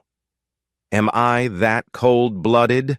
Stephen asked himself, unsettled. Near midnight, Stephen found himself in a stark choice: do nothing and risk Andrew's death, or intervene with either the kidnappers or Miguel. The phone sat ominously silent. The kidnappers expected his call. At 11:55 p.m., he opened his contacts, hovering over the kidnapper's burner number. He stared at the digits, dread coursing through him. Then he tapped a different number. Miguel. After 2 rings, the moneylender answered. "Yes?" Stephen's voice was low, resolute. "I'll pay you $15,000 wired tomorrow morning if you intercept Andrew and free him from those thugs. That's all I can offer. I won't pay more." A pause. Then Miguel chuckled. "You drive a hard bargain, Westwood. But I can work with that. I'll handle it. When I get him, I'll let you know." Stephen exhaled, a twisted sense of relief and worry mingling. "One condition? No one gets killed. I don't want blood on my hands." Miguel barked a laugh. "You're living in a dream world, but I'll try. Be ready to wire the money or my guys walk away." Stephen ended the call, heart-hammering. He was effectively dealing with the devil, paying for a vigilante rescue. If this got out, he could be in legal jeopardy. But maybe he'd salvage Andrew alive, secure additional leverage for the divorce proceedings, and keep Carol safe from retribution. In the silent house, Stephen stood in the hallway, shoulders trembling with the weight of his choice. I've gone too far, he thought. But there was no turning back now. The fuse was lit, and the coming days would reveal whether his gamble paid off or destroyed everything he had left. Chapter 7. Stephen barely slept that night. Each minute seemed to stretch into an hour as he waited for a call from Miguel. By dawn, no update had arrived. He forced himself to go through the motions of breakfast, but food tasted like ash. Eventually, at midday, his phone buzzed with a text from an unknown number. Got him? Alive? Sore? Will deliver soon. Money first. Stephen's pulse lurched. He forwarded the bank account details to his personal financial manager, instructing them to transfer $15,000 to the indicated offshore account. Anxiety gnawed at him. This was the largest single bribe he'd ever made, not to mention a criminal transaction. But he'd come too far. Hours later, as dusk approached, Stephen sat in his living room, phone clutched in a sweaty palm. Then, it rang again, Miguel's number. We dropped Andrew off at a rundown gas station west of town, Miguel said curtly. He's got a few bruises, but he'll live. Don't expect a hero's welcome. He's cursing your name. Says he never wanted you involved. Next time, do your own dirty work. Stephen swallowed, ignoring the jab. Where exactly? Miguel rattled off the address. He's waiting. Deal's done, Westwood. The line went dead, leaving Stephen in a swirl of guilt, relief, and dread. Now Andrew is free. What next? He quickly grabbed his car keys, heart pounding. He had to see Andrew in person, ensure he was truly alive, and hopefully gather incriminating statements for court. Or at least confirm Andrew wouldn't come after him again. The gas station was as grim as Miguel hinted, flickering fluorescent lights, cracked pavement. Stephen pulled in to see Andrew slumped on a bench by the station's closed service bay, arms wrapped around his torso. From afar, Andrew's face looked swollen and bruised. Stephen approached warily. Andrew glanced up, eyes bloodshot, bottom lip split. Great. My knight in shining armor, Andrew spat, each word laced with sarcasm and pain. What did you do? Hire more thugs to beat me up? Stephen's stomach churned. I arranged for your release. That's all you need to know. Andrew tried to stand, but winced. You probably wanted me alive so I'd face legal wrath, right? Put me on record as the scoundrel who scammed your wife. Stephen folded his arms. You scammed my wife? You seduced her, manipulated her finances, got her to forge my name. You destroyed my marriage. Don't play the victim. Andrew's eyes narrowed. Carol was a willing participant. She despised your neglect. I just gave her an escape until the gambling got out of hand.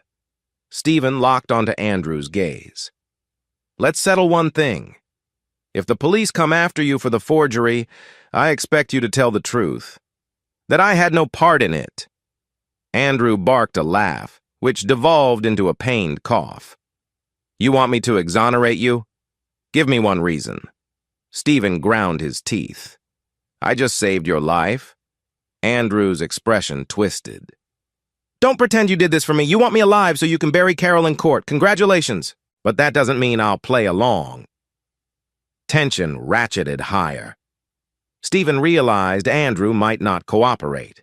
Suddenly, a different plan formed in Stephen's mind. A recorded confession could still be possible. He discreetly tapped his phone's voice recorder. Look, Andrew, if you're so bitter, why not just come clean about the forgeries? Save yourself from further trouble. Andrew sneered, half doubled over in pain. I have bigger problems, loan sharks, the cops. Carol is your problem. She's the one who forged your signature, not me. I only gave her the forms, told her we needed the money. She had full control. So if you're looking for a scapegoat, talk to her. Stephen suppressed a surge of triumph. He's basically admitting Carol did the forging. So, you're admitting you enlisted Carol to get the money? Andrew winced, hugging his ribs. Yeah, but I never forced her to fake your signature. She offered that on her own. Wanted to keep you in the dark. She said it was easy to fool you. Stephen quietly ended the phone recording. This snippet might be gold if needed, Andrew, implicating Carol as the forger. I see. Andrew pushed past him, stumbling toward the edge of the station. I'm out of here. I got a buddy who owes me a favor. You got your precious proof that I'm a scumbag. Enjoy your life. Stephen let him go, heart thudding. One more piece of evidence to nail Carol's deception. He turned away as Andrew disappeared into the darkness, feeling no pity for the man. Driving home, Stephen tried to quell the turmoil inside. He had paid off a criminal, effectively orchestrated Andrew's rescue, and gained new ammunition against Carol. But is it worth my conscience? The question loomed. He banished it, focusing instead on the final step, sealing the divorce on his terms. Once home, he forwarded the recorded audio snippet to Paul Morrow, labeling it Backup Evidence Andrew's Admission. He explained via text that he clandestinely obtained Andrew's statements. Paul replied almost immediately. This could be useful if Carol tries to backtrack on her confession. We're almost done. Good job. Stephen sank onto the couch, a wave of exhaustion flooding him. Almost done. The words felt both relieving and hollow. He'd reached the brink of morality, collaborating with criminals, betraying trust, exacting personal vengeance. There was no turning back. 2 days later, Carol requested another meeting, this time at Paul Falcone's office, with both sets of attorneys. Stephen suspected they were finalizing the details of the forged loan. He attended, bracing for more drama. In the elegantly furnished conference room, Carol looked even more worn, her eyes haunted. Falcone addressed them. We've spoken to the lender. With the forged signature, they have no legal recourse against Mr. Westwood, but they're pressing Ms. Westwood to repay the funds advanced to Andrew's accounts. She can't pay, so they're threatening civil action and possibly criminal referral for fraud. Carol's hands shook. I don't have the money. I'm living on scraps. Paul Morrow, representing Stephen, interjected. And yet, Miss Westwood, you assumed the debt. By forging my client's signature, you absolved him of liability. That was your choice. The divorce terms stand. Mr. Westwood retains the marital home. You receive no spousal support. Carol's lip trembled. I have nowhere to go. Andrew's gone. I can't handle a lawsuit or jail. Stephen studied her, recalling the 8 years they'd shared, the warmth and love that once connected them. Now she was reduced to a trembling husk, begging for mercy. Part of him wanted to feel pity, but the memory of her betrayal, the couch scene with Andrew, the forged documents stifled any compassion. I'm sorry, he said flatly, but your actions have consequences. Falcone tried to salvage something. We request Mr. Westwood at least sign a statement clarifying Carol's sole culpability in the forgery so the lender might reduce her liability. Some leniency? Paul Morrow shrugged. That's up to Mr. Westwood. Stephen's jaw tightened. For a moment, he considered letting Carol drown, but the lender might still press for a broader settlement if it remained fuzzy. Perhaps a statement from him would confirm he had no knowledge, pushing the lender to isolate Carol alone. One final act to seal her fate and ensure I'm bulletproof. He sighed, turning to Carol. I'll sign that statement of innocence for the lender, but that's it. I'm done. Her eyes brimmed with tears. Thank you, she whispered. Later that afternoon, the paperwork was signed. Carol officially relinquished any claim to the house or financial support. She remained alone, facing probable lawsuits from the lender and the specter of criminal charges. As Stephen walked out of Falcone's office, he felt the weight of finality. He had won. His assets were safe, his name cleared. All that remained was the judge's final decree. Outside, in the bright daylight, he paused to breathe in the crisp air. Victory. But it tasted bittersweet. He had everything he wanted except the life he once dreamed of. The betrayal and revenge had cost him more than he cared to admit. His phone buzzed with a text from Laura, his cousin. "Heard it's nearly over. Don't forget to talk to me if you need to vent." Stephen shook his head, a ghost of a smile forming. Maybe after all this, I do need to figure out how to live again. Days turned into weeks. The divorce hearing loomed. The final hearing would confirm the property settlement, making Stephen's sole ownership official and dissolving the marriage. Carol had gone quiet, apparently renting a cheap room in a distant part of town. Andrew vanished into obscurity, no sightings, no criminal charges brought against him yet. The kidnappers, presumably appeased by the payoff or by Miguel's actions, also faded from view. Yet Stephen's phone occasionally blinked with unknown texts, likely spam or half-baked intimidation attempts. One read, "We know where you live." Another threatened, "Your good fortune won't last forever." He suspected it might be remnants of the loan sharks or other criminals seeking a new target.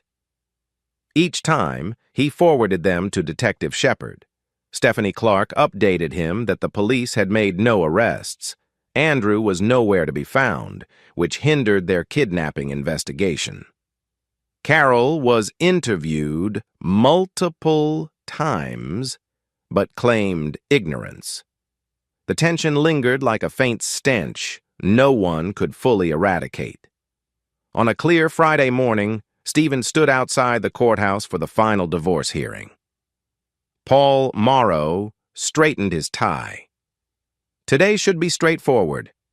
We present the signed agreements, the judge finalizes it, and that's it." Stephen exhaled. Right. He spotted Carol across the courtyard, alone. She looked fragile, clutching a folder. He couldn't read her expression from this distance. A flicker of sympathy tried to rise, but he suppressed it. She'd done irreparable damage, and he had exacted his price. The hearing itself lasted barely 15 minutes. Both attorneys reaffirmed the terms. Carol nodded numbly.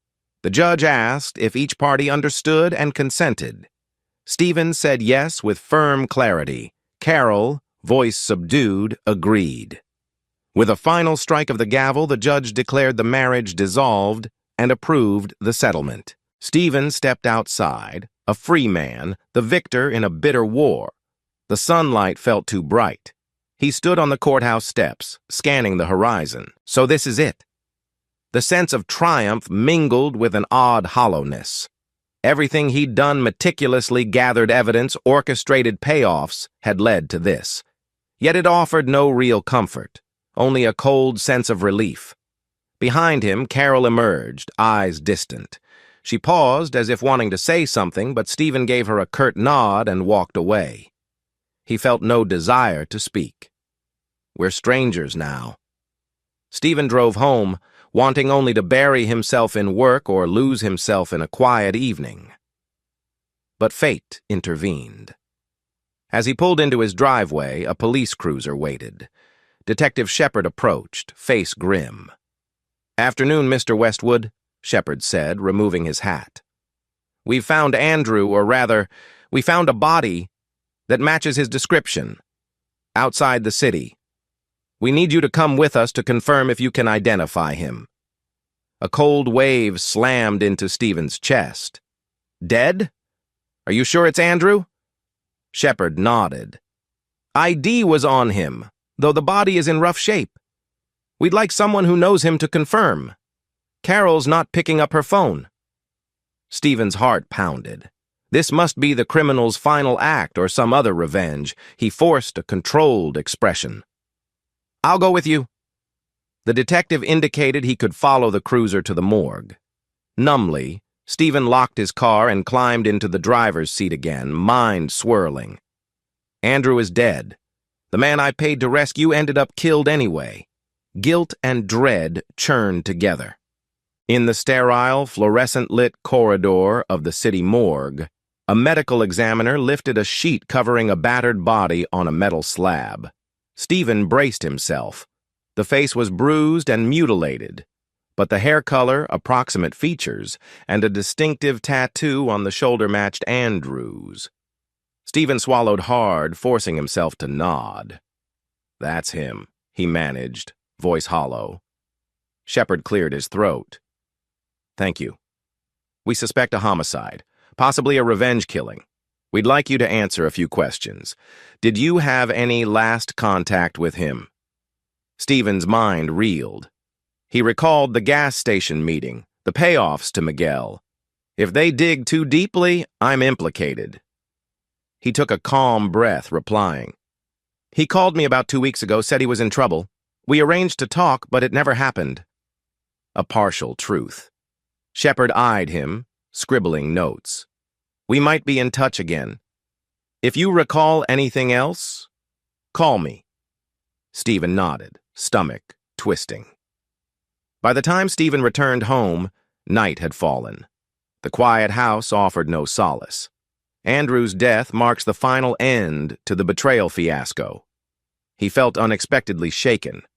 For all of Andrew's flaws, Stephen hadn't truly wanted him dead, and there was a gnawing fear that Miguel or the kidnappers had simply delayed the inevitable, collecting Stephen's money before discarding Andrew anyway.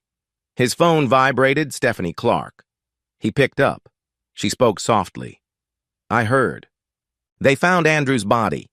Stephen pressed his free hand to his forehead, exhaustion weighing him down. "Yes, the police had me ID him. It's a mess." "I'm sorry," Stephanie said sincerely. "The police might investigate further. You should be cautious about any contact you had with, outside parties." He grimaced. "I know, but hopefully it won't come to that." They said their goodbyes.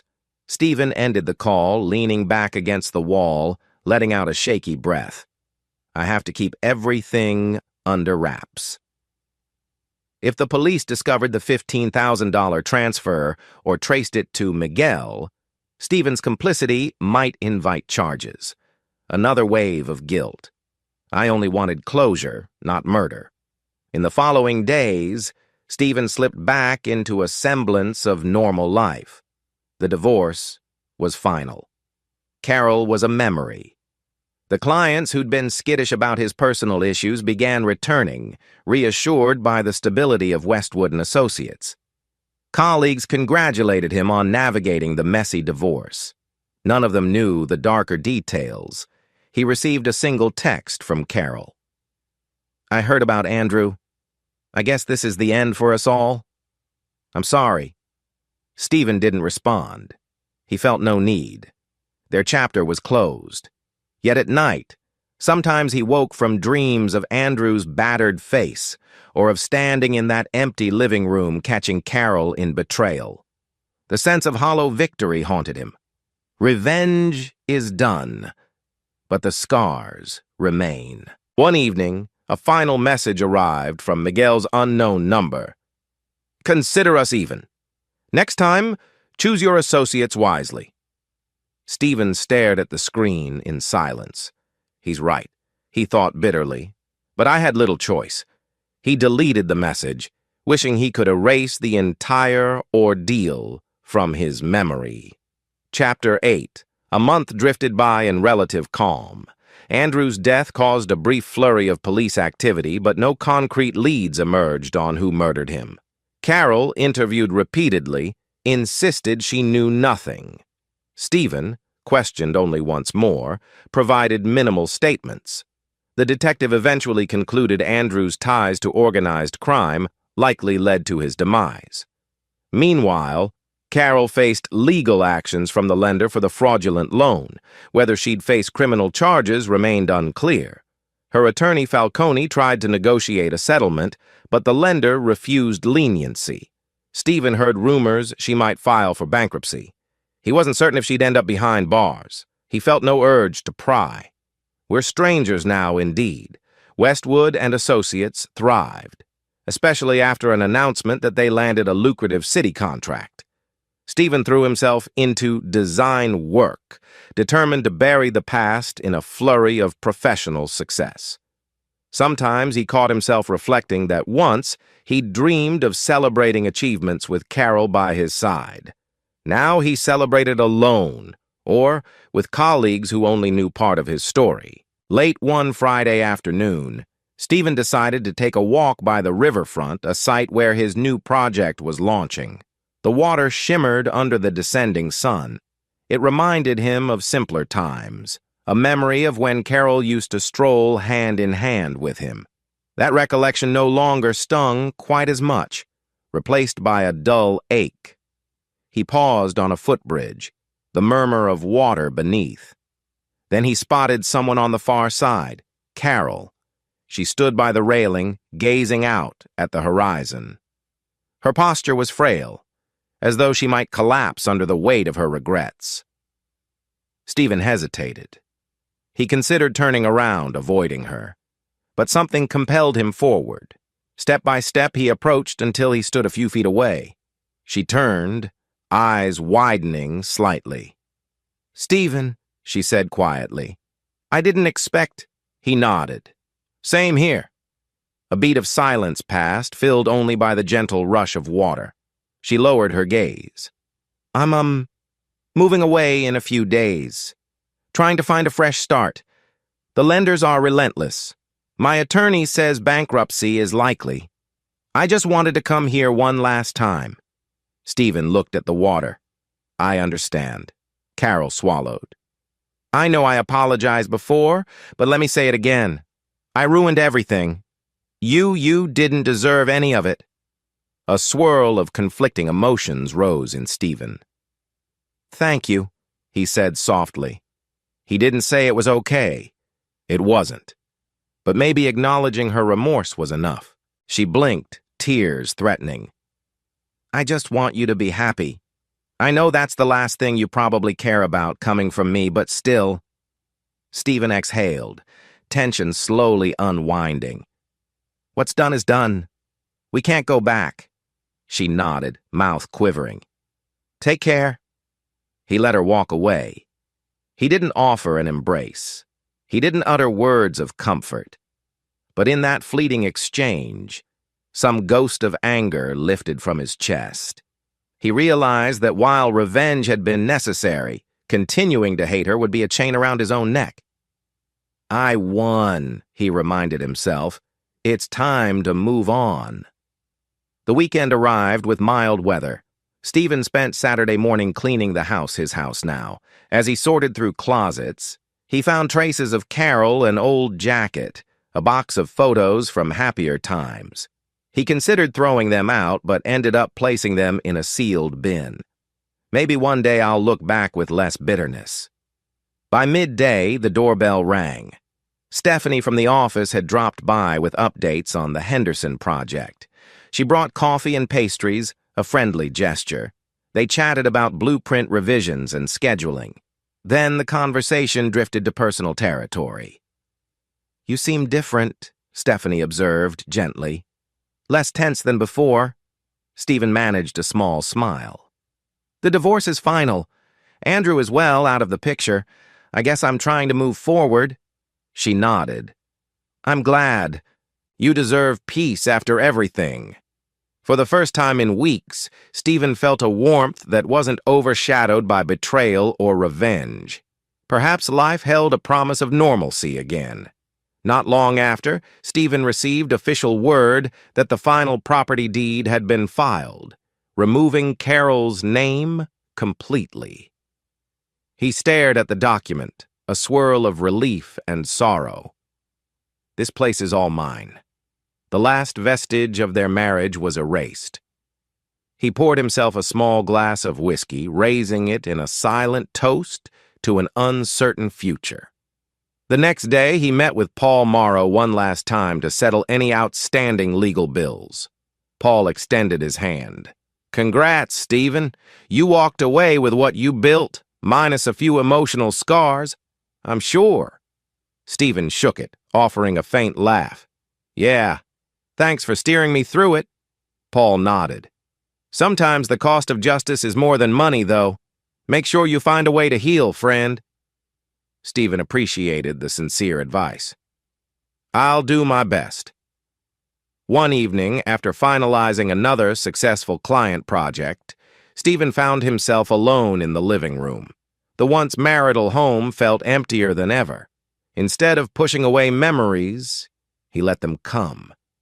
The day he surprised Carol with flowers, the laughter over silly jokes in the kitchen, the heartbreak of discovering her with Andrew on that couch, the unstoppable wave of anger, methodical plotting, and final victory in court.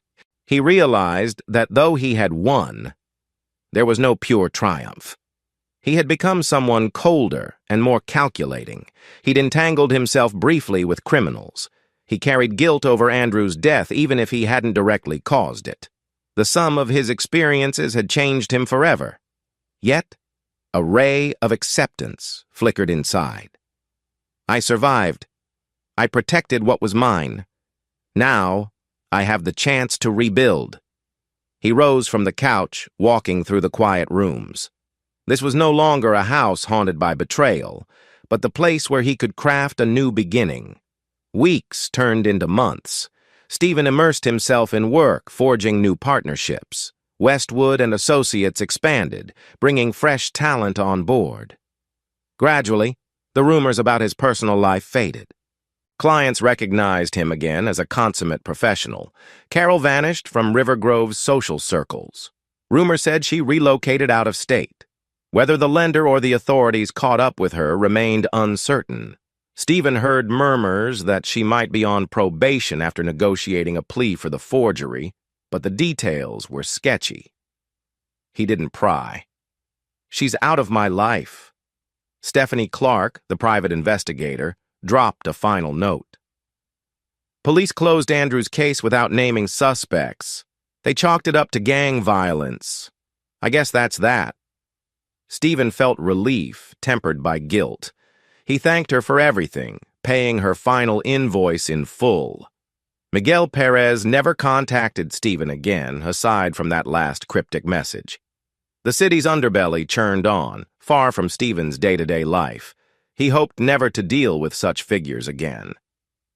On a warm Saturday, Stephen ventured to a local charity fundraiser at the city's art museum, invited by colleagues. He felt a mild flutter of nerves. This was his first real social outing since the divorce. Mingling in the museum's grand atrium, he realized how starved he'd been for simple, pleasant company. No hidden agendas, no threats. He struck up conversation with a business consultant named Laura, a different Laura, not his cousin. She was witty, confident, and had an easy laugh. She knew of Westwood and Associates. They chatted about potential collaborations. Afterward, she suggested grabbing coffee. Stephen found himself nodding, a quiet spark of optimism unfolding. That night, as he drove home, he found himself smiling. Perhaps life does go on. A new chapter. He felt the burden of revenge lift just a little more, replaced by cautious hope. Back in his house, Stephen walked through the corridors without the ache of memories weighing him down. Yes, the ghosts of betrayal lingered, but they were quieter now. He had navigated the darkest storm, discovered Carol's affair, exposed her fraud, fended off criminal entanglements, and emerged with his finances and reputation intact. Yet he recognized it was no clean victory. People had been hurt, lives lost, innocence shattered. That was the reality of revenge. It never came without cost. But as he stood at the threshold of his new life, he embraced the possibility that from the ashes of betrayal, he could build something better. One day, he might even find real peace. Chapter 9. 2 months after finalizing his divorce, Stephen found himself gradually settling into a more predictable rhythm. The tension of criminal threats, forgery scandals, and sudden abductions had receded like a receding tide that once raged violently against the shore. He wasn't naive to the fact that emotional scars lingered. Yet in his day-to-day life, calm had replaced the constant clamor of drama. One crisp morning, he rose early to jog along River Grove's scenic riverfront, passing through the same area where, not too long ago, he had stood on a footbridge with Carol. Now the air felt refreshingly cool against his skin. His steps were steady, his mind unclouded by immediate crises. The final court decree that severed ties with Carol had arrived. Westwood and Associates thrived. New projects rolled in. Sometimes he even managed a genuine smile like the one that tugged at his lips now. Because waiting for him back home, getting ready for a Saturday brunch, was Laura Chamberlain, not to be confused with his cousin Laura. They had met at the Art Museum fundraiser. Over the past couple of weeks, they'd formed an easy companionship that promised something deeper. When he returned from his jog, he found Laura rummaging around his kitchen, trying to figure out where he kept various utensils. She was tall, with dark hair pulled back in a casual ponytail, a confident yet warm aura about her. She'd brought fresh croissants, eggs, and a jar of homemade jam. "You look like you conquered the world out there," she teased, eyeing his flushed face. Stephen smiled, feeling a soft warmth spread through him. "Just a jog, and maybe some mental therapy." She winked, then held up a spatula. "I hope you're hungry. I make a mean scrambled egg." In the past, the sight of someone else in his kitchen, where Carol used to be, might have sparked old memories. But now, he let Laura's presence soothe him. He was taking slow, cautious steps toward trusting again. A glimmer of contentment flickered in his chest.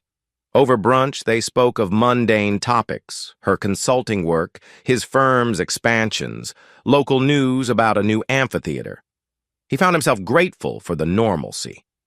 Not once did he mention Carol, Andrew, or the ghosts that once overshadowed everything. Just as they finished the last bites of brunch, Stephen's phone rang. He glanced at the caller ID. Stephanie Clark, the private investigator. Laura noticed the shift in his expression. "Go ahead," Laura urged softly. "I'll start cleaning up."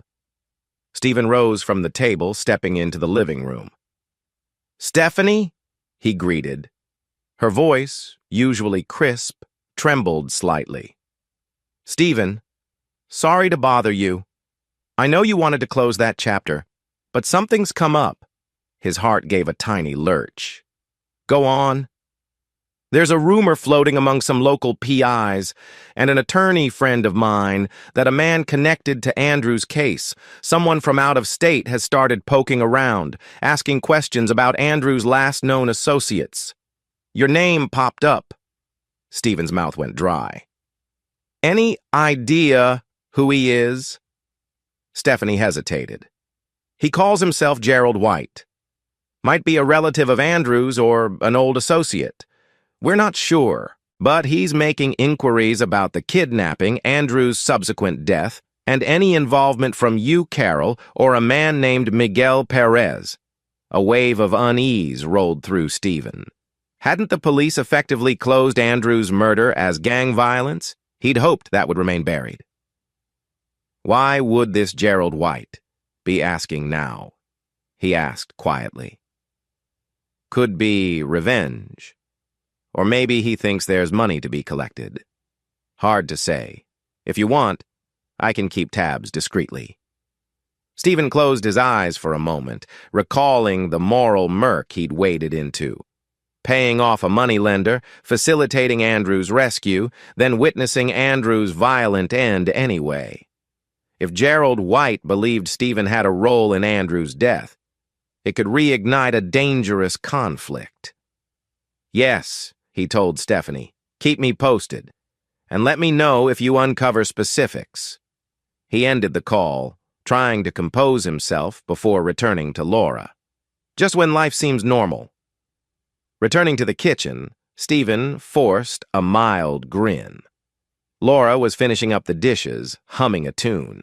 Part of him wanted to confide in her about the phone call, to let her know there were still shadows from his past that could darken their horizon. But they'd only been dating a short while. He wasn't sure how to explain the labyrinth of betrayal and near-criminal entanglements without scaring her away. "You okay?" she asked, noticing the subtle strain in his eyes. "Yeah," he said, voice gentle. "Just a call about work." She gave him a curious look, but didn't press. He silently appreciated her respect for boundaries. "I'll tell her when the time's right." Over the next week, Stephen threw himself into project deadlines, staying late at the office, meeting clients, finalizing architectural blueprints. The hum of productivity helped distract him from the worry over Gerald White, but the anxiety simmered beneath the surface. One evening, Stephanie Clark sent a text. "Gerald White is definitely Andrew's half-brother. He's furious about Andrew's murder and wants answers. He's spoken to a few shady contacts, including a private detective who used to handle underworld debts.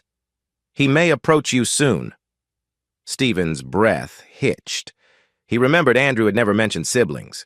Now there was a half-brother, presumably seeking some sort of closure or vengeance. "If he suspects me of orchestrating Andrew's downfall," he typed back, "any sign he's armed or dangerous?" Stephanie's reply took a minute. "No direct sign, but he's persistent. Tread carefully." A swirl of dread coiled in Stephen's gut. "I'll keep watch." True to Stephanie's warning, Gerald White appeared at Westwood and Associates late one afternoon. Stephen was in a conference room, discussing floor plans with Paul, his junior partner, and Stephanie, the engineer, not the PI.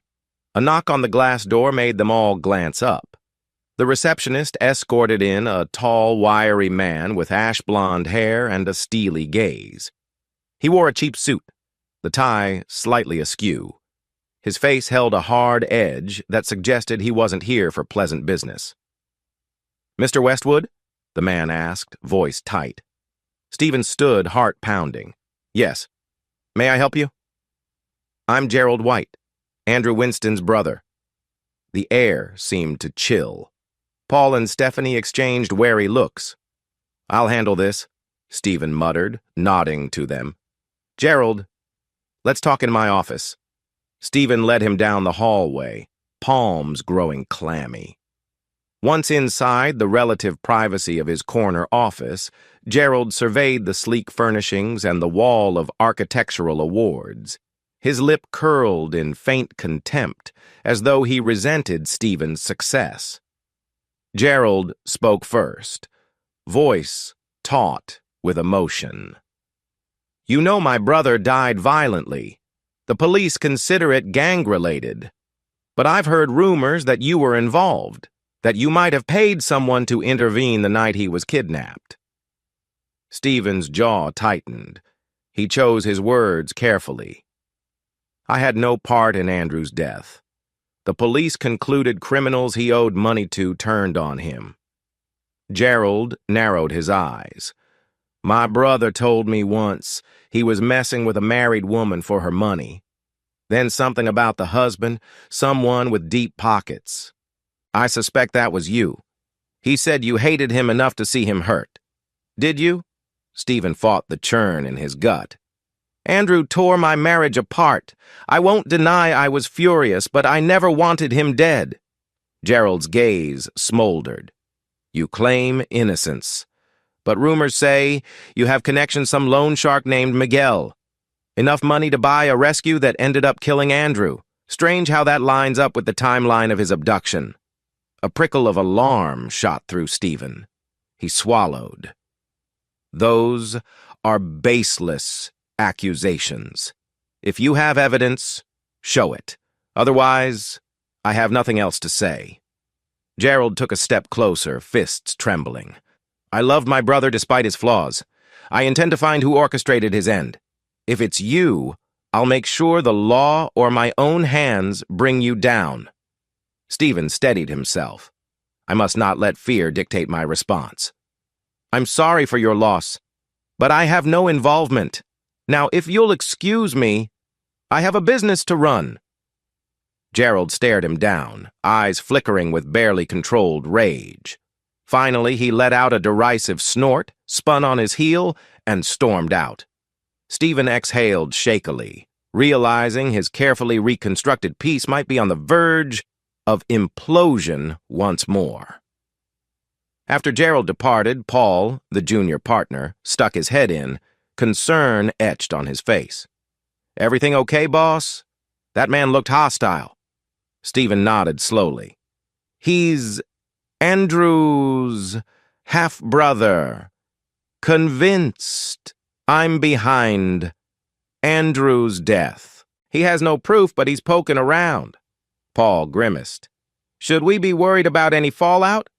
Our firm can't afford another rumor storm. Stephen sank into his chair, rubbing his temples. I'll handle it.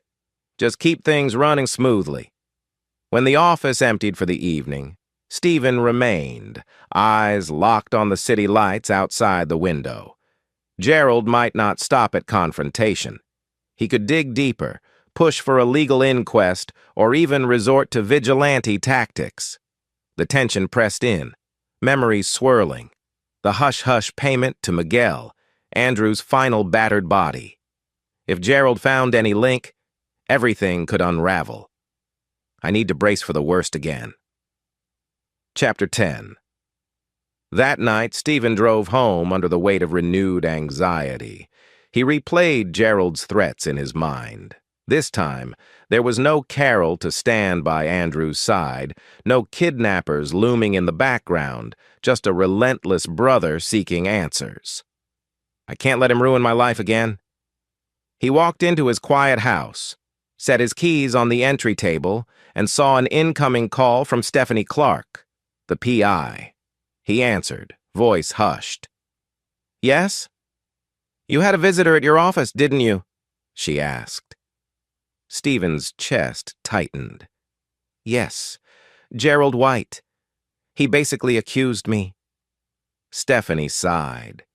He's already reached out to the detective who handled Andrew's case, claiming the police should reopen it.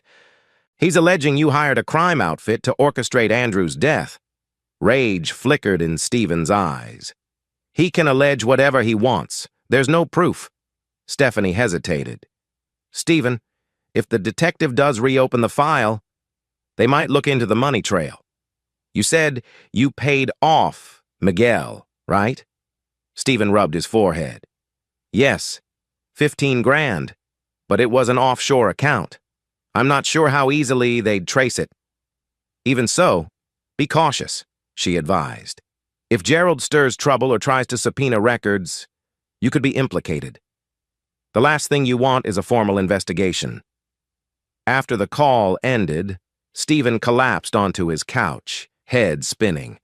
The secrets might come to light. Perhaps he should confide in someone, maybe even Laura Chamberlain, before she heard twisted rumors. The prospect felt daunting. The next day, Laura Chamberlain stopped by his house after her consulting gig. They'd planned a casual dinner. Stephen greeted her with a forced smile and a glass of wine. She picked up on his tension immediately. Something's off, Laura stated, placing a gentle hand on his arm. You're pale. Talk to me. Stephen weighed his options, heart thudding. He could give her a sanitized version, or he could risk sharing the truth that once upon a time he'd made a shady deal with a loan shark to free a man who'd been cheating with his wife. He inhaled slowly. There's a complicated matter. My ex-wife had an affair with a man named Andrew who ended up murdered. That's part of why we divorced. Recently, Andrew's half-brother Gerald showed up, blaming me for Andrew's death. I had no direct hand in it, but I did. He paused, voice wavering. I did pay off a certain dangerous individual to rescue Andrew when he was kidnapped. It was an impulsive move. Andrew still ended up dead. Now Gerald thinks I arranged it. Laura's eyes widened. Wait, you paid criminals to rescue the man who destroyed your marriage? Ridiculous, right? Stephen let out a bitter laugh. I was desperate. The situation was complicated. Kidnappers threatened to kill Andrew if I didn't pay. I thought I could spare a life and maybe gain legal leverage in my divorce.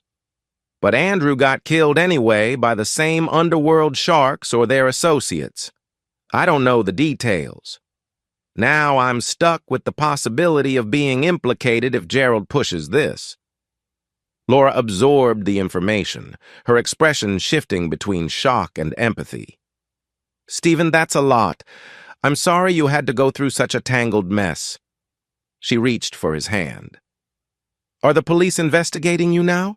He shrugged. Not yet. But Gerald is stirring the pot. It might happen. Silence hung for a moment before Laura spoke gently. Thank you for telling me. It can't have been easy.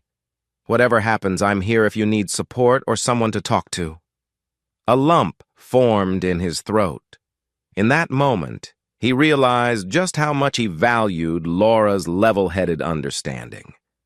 Despite the darkness he confessed, she didn't recoil in horror. I appreciate that more than you know. They ended up skipping an elaborate dinner and just ordered takeout, sitting side by side on the couch. For the first time since the divorce fiasco, Stephen felt a hint of genuine hope that he could share his life with someone without the burden of secrets. Days rolled by without any direct confrontation, but tension lingered like a coiled snake. Then, midweek, a police detective Shepard, the same one who'd handled Andrew's case, called Stephen to schedule a meeting. The tone was polite yet firm. Stephen's heart pounded as he agreed to come in. He sat in a small interrogation room at the precinct, across from Shepard and a new partner, Detective Janet Reyes. They began with standard disclaimers, clarifying it wasn't a formal arrest, but an inquiry.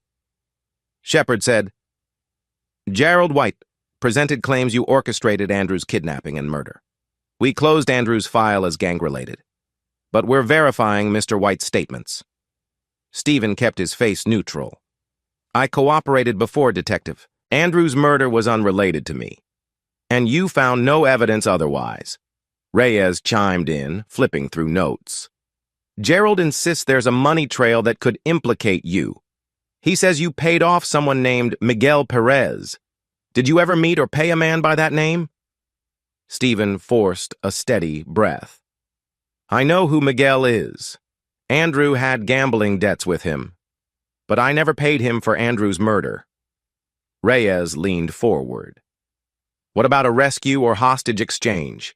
Did you provide any funds at all? Stephen's nerves bristled. He recalled his lawyer's advice.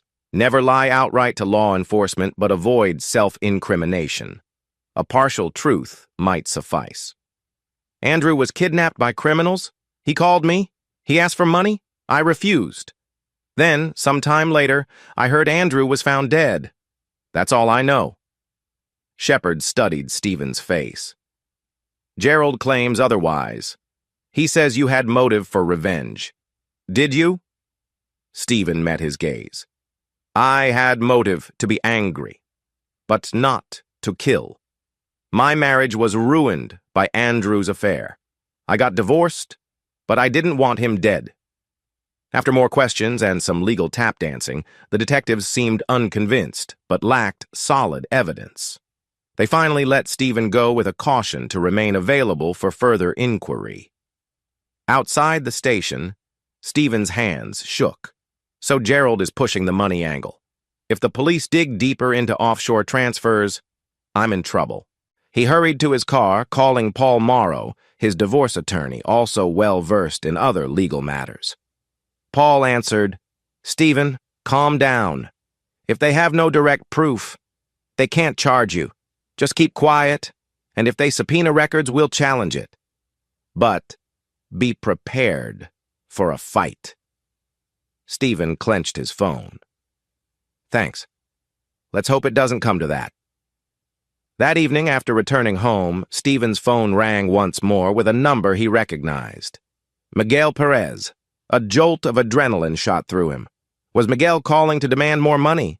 He answered, voice guarded. Miguel. A wry chuckle greeted him. Heard someone's looking into Andrew's death again. Gerald White, right?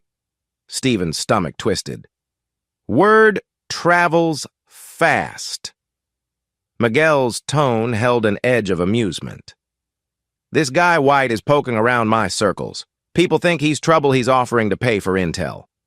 Seems he wants proof you financed Andrew's murder. If he stumbles on our arrangement, you'll be in hot water. We both will. Stephen's grip on the phone tightened. So what do you want? Miguel hummed thoughtfully. I'm proposing a mutual solution. If White gets too close to exposing our transaction, we can handle him, make him back off. Or we feed him false info so he chases his tail. But that might cost you. Anger flared. I'm not paying you more. I'm done with that life. Miguel chuckled darkly. Your choice. Just remember, if I get cornered by cops or White, I might come clean about that 15 grand. Then we're all in the crosshairs. Think it over. He hung up, leaving Stephen trembling with fury and dread. Miguel threatens me for hush money? If so, the noose was tightening. I can't keep fueling criminals, but can I risk Miguel selling me out? Desperate for legal counsel beyond Paul, Stephen decided to confide in a criminal defense attorney recommended by Stephanie Clark. That lawyer, Harriet Lawson, met him discreetly in a private conference room at a local club. She was a middle-aged woman with keen, unwavering eyes. After hearing Stephen's account paying Miguel to rescue Andrew's murder, Gerald's accusations, Harriet was blunt. Your payment to Miguel could be construed as complicity in an illegal operation. If law enforcement obtains evidence of that transfer, you could face conspiracy or accessory charges, even though Andrew's death happened later. Stephen's mouth went dry. Is there a way to bury that evidence? Harriet frowned. Concealing evidence can lead to obstruction charges, but we can challenge subpoenas. Also, if that offshore account is under layers of anonymity, it might be tough for police to trace.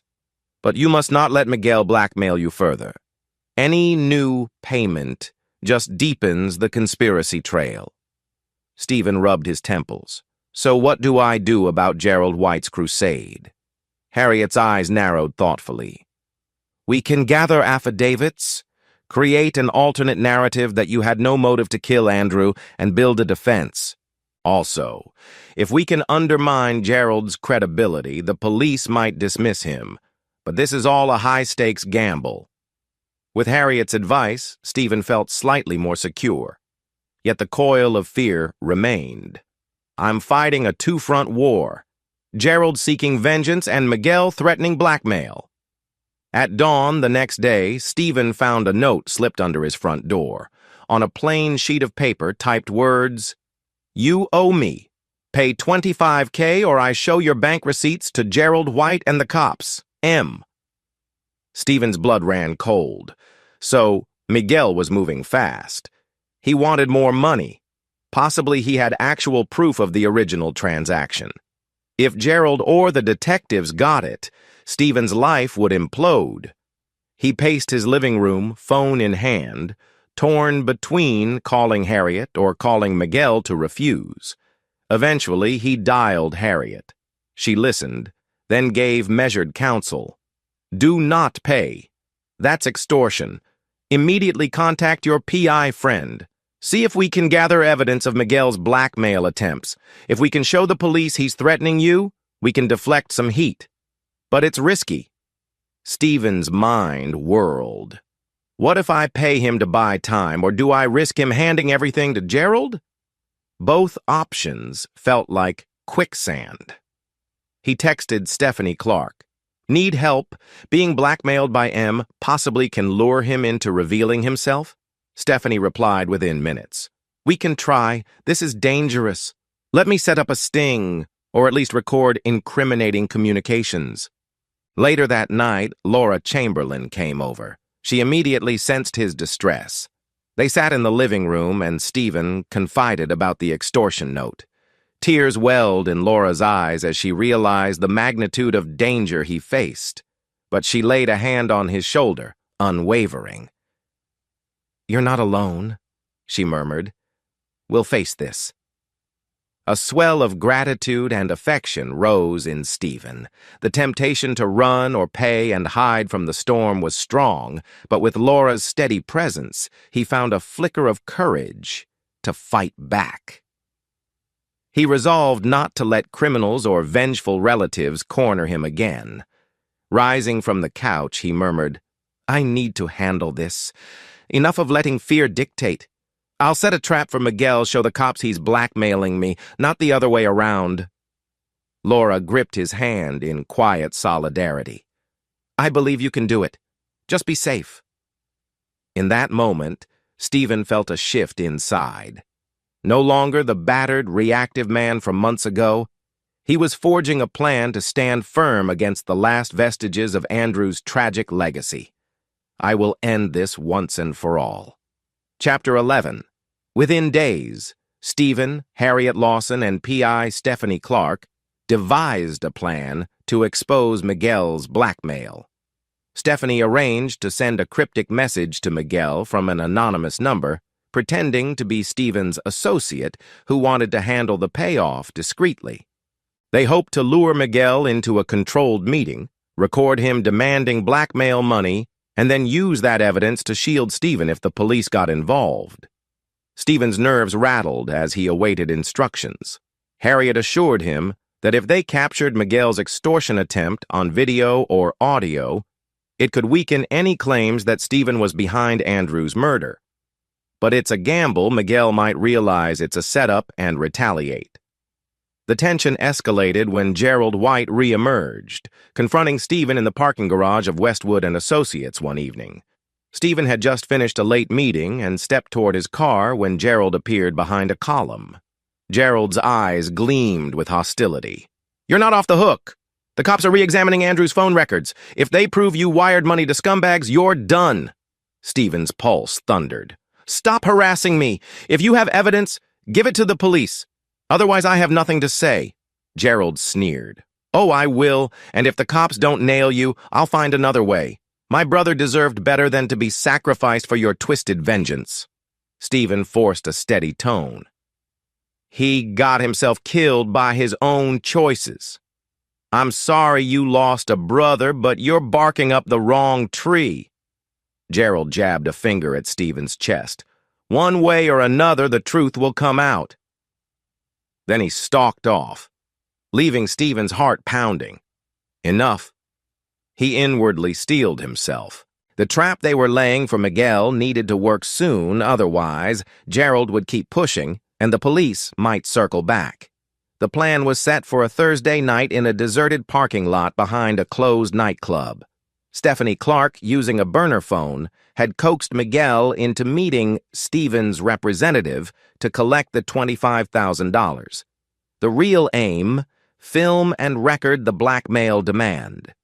Harriet Lawson had quietly notified a police contact who specialized in white-collar crime and extortion. The officer agreed to observe from a discreet vantage point, ready to intervene if things escalated dangerously. Stephen, though anxious, was shielded from direct involvement. He waited in Harriet's car, parked half a block away, while Stephanie, wearing an inconspicuous ball cap, pretended to be the go-between. Night settled in, the lot illuminated only by a flickering street lamp. Harriet peered through binoculars from the driver's seat. "There's a black SUV. That must be Miguel." Stephen's palms were slick with sweat. "Just get him on tape, threatening to release evidence unless he's paid." A tense hush fell as they watched Stephanie approach the SUV. Audio feed crackled through the hidden mic in her jacket. Miguel's voice. "You have the 25K? Stephanie, feigning uncertainty, said, "Yes, but we need assurance you won't talk to Gerald White or the cops." A low laugh. Long as I get my money, I'll keep quiet. If not, I show Westwood's offshore receipts to White. He'd love that, wouldn't he? Stephen exhaled. Got him. Harriet nodded, a thin smile forming. Stephanie pushed. How do we know you really have the receipts? Miguel snorted. I keep records of every transaction, sweetheart. I can pin Westwood to Andrew's kidnapping fiasco easily. That's why he's paying me for silence. It was all their clear extortion. Harriet discreetly texted the officer. We have enough. The plan was to let the exchange almost conclude, then move in. But a sudden complication arose. Miguel's tone sharpened. Hand it over. No tricks. Stephanie rummaged in a small bag with mock reluctance. Then footsteps scuffed behind the SUV. Another figure emerged from the shadows. Gerald White. A shock of alarm coursed through Stephen. This wasn't part of the plan. Harriet hissed, "Oh, God! He must have followed us, or Miguel might have tipped him off." On the audio feed, Gerald growled, "Miguel, you said you had proof Westwood paid for Andrew's murder. I'm here for it. Let me see it." Miguel barked a low laugh. "You came earlier than planned, White. The proof costs money. This lady here is paying on Westwood's behalf. So which one of you is paying me first?" Tension escalated, voices overlapping. Stephanie tried to keep her composure, but Gerald's arrival threatened to blow the entire sting. Harriet cursed under her breath, fumbling to text the officer. "Now! Move in!" From Harriet's vantage, 2 unmarked police cars crept around the corner, headlights off. A wave of relief washed over Stephen. The cops will handle this. But on the audio feed, chaos erupted. Gerald shouted, "Don't you dare cut a deal with Westwood! I need that proof! My brother deserves justice!" Miguel snarled, "Justice? This is about money, White! You want to nail Westwood? Pay me more than he does!" Gerald lunged forward. A scuffle broke out. Stephanie's mic caught the sound of shoving, curses, something metallic clattering, possibly a gun. Stephen's heart lurched. Harriet flung open the car door. "Stay here, Stephen," she commanded, stepping out to see if the police needed guidance. But Stephen couldn't just sit. Adrenaline spiked. He followed Harriet at a distance, straining to see the confrontation. Police officers in plain clothes rushed into the lot shouting, "Hands up! Police!" Lights flashed. In the confusion, Miguel tried to bolt. Gerald lunged after him, screaming, "You're not getting away with it! Show me that evidence!" 2 cops tackled Gerald to the ground. Another officer aimed a gun at Miguel's retreating figure. Bang! A shot rang out, echoing through the night. Stephen's blood ran cold. When the dust settled, police swarmed the scene. Miguel lay prone, shot in the leg by an officer who had tried to stop his escape. Gerald was handcuffed, furious and yelling. Stephanie, shaken but unhurt, stood aside, her face pale. Stephen and Harriet edged closer. The lead officer motioned them back, but Harriet identified herself as the attorney who arranged the sting. The officer nodded, letting them approach carefully. Miguel groaned, clutching his bleeding thigh. "You bastards shot me!" he spat. But he still clung to a small USB drive in one hand. Gerald, pinned by 2 cops, railed at Stephen. "You piece of scum! This is your doing!" Stephen gazed at the chaotic scene, heart hammering. What now? Paramedics were called for Miguel's wound. The police seized the USB drive, plus the hidden mic on Stephanie. Harriet provided the officer with documents explaining the extortion setup. With that, the cops verified that it was indeed a lawful sting operation to catch Miguel's blackmail attempt. Gerald was arrested for assault and obstructing justice. He'd brandished a weapon, an old revolver, in the scuffle. He continued shouting that Stephen was the real criminal. But the police seemed unimpressed. One detective recognized Gerald's name from repeated attempts to reopen Andrew's case on flimsy evidence. Miguel, bleeding and furious, muttered curses at Stephen as paramedics loaded him onto a stretcher. "This ain't over, Westwood. Cops or no cops, I'll tell them everything, your money, everything." One of the detectives overheard him, turning a curious glance toward Stephen. Harriet quickly intervened. "Officer, we have recorded evidence of Mr. Perez extorting my client. If he has allegations, they're part of his attempt to blackmail Mr. Westwood. We'll cooperate if you need to verify the context." The detective, mindful of the chaotic scene, just nodded and told them they could leave after giving statements. Stephen and Harriet gave thorough statements, explaining how Miguel threatened blackmail. They provided enough detail to show that Stephen was a victim of extortion. They omitted the deeper truth of how he'd originally paid Miguel. Harriet argued that even if Stephen had engaged in questionable dealings previously, it didn't justify Miguel's extortion attempt. The police took notes, verifying the audio recordings captured by Stephanie's hidden mic. Gerald, meanwhile, was furious. He insisted that if the cops analyzed the USB drive, they'd find records of Stephen's earlier transaction. But Harriet stressed that any data on that drive was likely manufactured or illegally obtained. The lead detective signaled they would thoroughly investigate, but Miguel's violent behavior overshadowed his claims. By the time Stephen left the scene, dawn was breaking, casting a pale light on the deserted lot. Harriet patted his shoulder. "This might complicate things if they find references to your old wire transfer.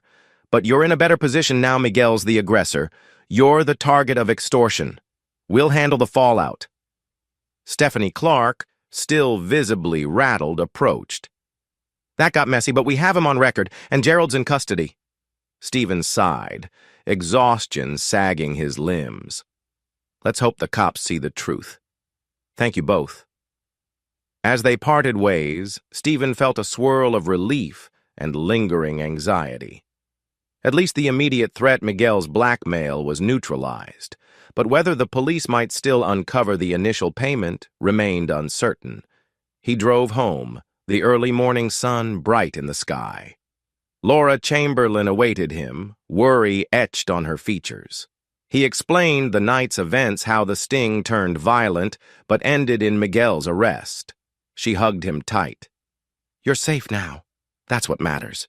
He buried his face against her shoulder, fatigue and relief colliding. For so long, his life was consumed by vengeance, betrayal, and secrets. Maybe, just maybe, this was the turning point that would let him finally close the door on Andrew's toxic legacy. Softly, Laura whispered, "No matter what happens next, I'm here." Her words warmed the cold fear in his chest. He pressed a kiss to her temple, grateful beyond measure. Chapter 12. Over the following weeks, chaos at the police station gradually settled into a structured investigation. Gerald White sat in jail for assault with a deadly weapon, among other charges. Miguel Perez faced extortion, possession of illegal firearms, and resisting arrest. Both men claimed Stephen Westwood had orchestrated Andrew's death. But with the new evidence of blackmail, the detectives viewed their claims skeptically. Stephen found himself called in for a final interview with Detective Shepard. This time, Harriet came along. The detective laid out a printout of recovered files from Miguel's USB drive. Harriet's grip on Stephen's arm tightened as they saw references to a coded wire transfer. If deciphered, it might point to Stephen's offshore payment from months ago. "We see here a record labeled R Operation with partial encryption," Shepard said, eyebrows raised. "Miguel claims it proves a transaction from you, Mr. Westwood, to orchestrate Andrew's kidnapping. Care to comment?" Harriet cleared her throat. "Detective, that alleged file is incomplete. The state can't authenticate it. Moreover, my client was the one who initiated the sting operation exposing Mr. Perez's extortion attempts. That alone casts doubt on any evidence Perez claims to have. He's retaliating." Shepard's gaze flicked from Harriet to Stephen. "We'll have forensic analysts check the encryption. If it's credible, we'll see if it aligns with your finances, Mr. Westwood." Stephen kept his face composed. "I understand. I have nothing to hide." Leaving the station, Harriet exhaled. "They might spend months trying to crack that encryption. Let's hope it's incomplete enough or that the metadata is inconclusive. Either way, you remain the extortion victim. Let me handle the legal side." Nodding, Stephen realized that while he was not fully free, the tide favored him. Gerald's assault charge and Miguel's proven extortion overshadowed their claims. Unless the police found a direct link, the case against him would remain speculative at best. Weeks later, a preliminary hearing took place for Miguel's and Gerald's charges. Stephen attended with Harriet, though he wasn't required to testify yet. The judge found probable cause to hold Miguel and Gerald for trial. Prosecutors seemed focused on the extortion and assault charges, not on Andrew's murder allegations. The stolen or incomplete files on the USB drive lacked clarity. Miguel's associates had tampered with them, making them inadmissible without further evidence. Gerald, glowering from the defense table in an orange jumpsuit, shot Stephen a murderous glare. Miguel, on crutches from his gunshot wound, shook his head at Stephen as if to say, "You'll regret this." But the court was unconvinced by their accusations. The extortion sting overshadowed their claims, painting them as unreliable criminals lashing out. Afterward, Harriet offered a tight smile. "That went about as well as we could hope. They're headed for trial on their own charges. Unless the prosecution tries to flip them by digging into your old transaction, you should be fine." Stephen nodded, relief washing over him. No more illusions he'd survived a second crucible. A month passed with no further legal entanglements. The police forensic team apparently couldn't piece together conclusive evidence from Miguel's half-encrypted file. Carol remained out of state, as far as Stephen knew, dealing with her own legal and financial woes. Westwood and Associates continued expanding, untainted by scandal. One evening, Stephen was tidying his home office when he stumbled on old files from the divorce and forgery investigations photos of Carol and Andrew's betrayal, notes on the kidnapping fiasco, references to the hush money. He realized he no longer felt that searing anger or crushing humiliation. Instead, a quiet acceptance. He collected the folders, walked to the backyard fire pit, and methodically fed them into the flames. As the paper curled and blackened, he felt the weight of the past lifting from his shoulders.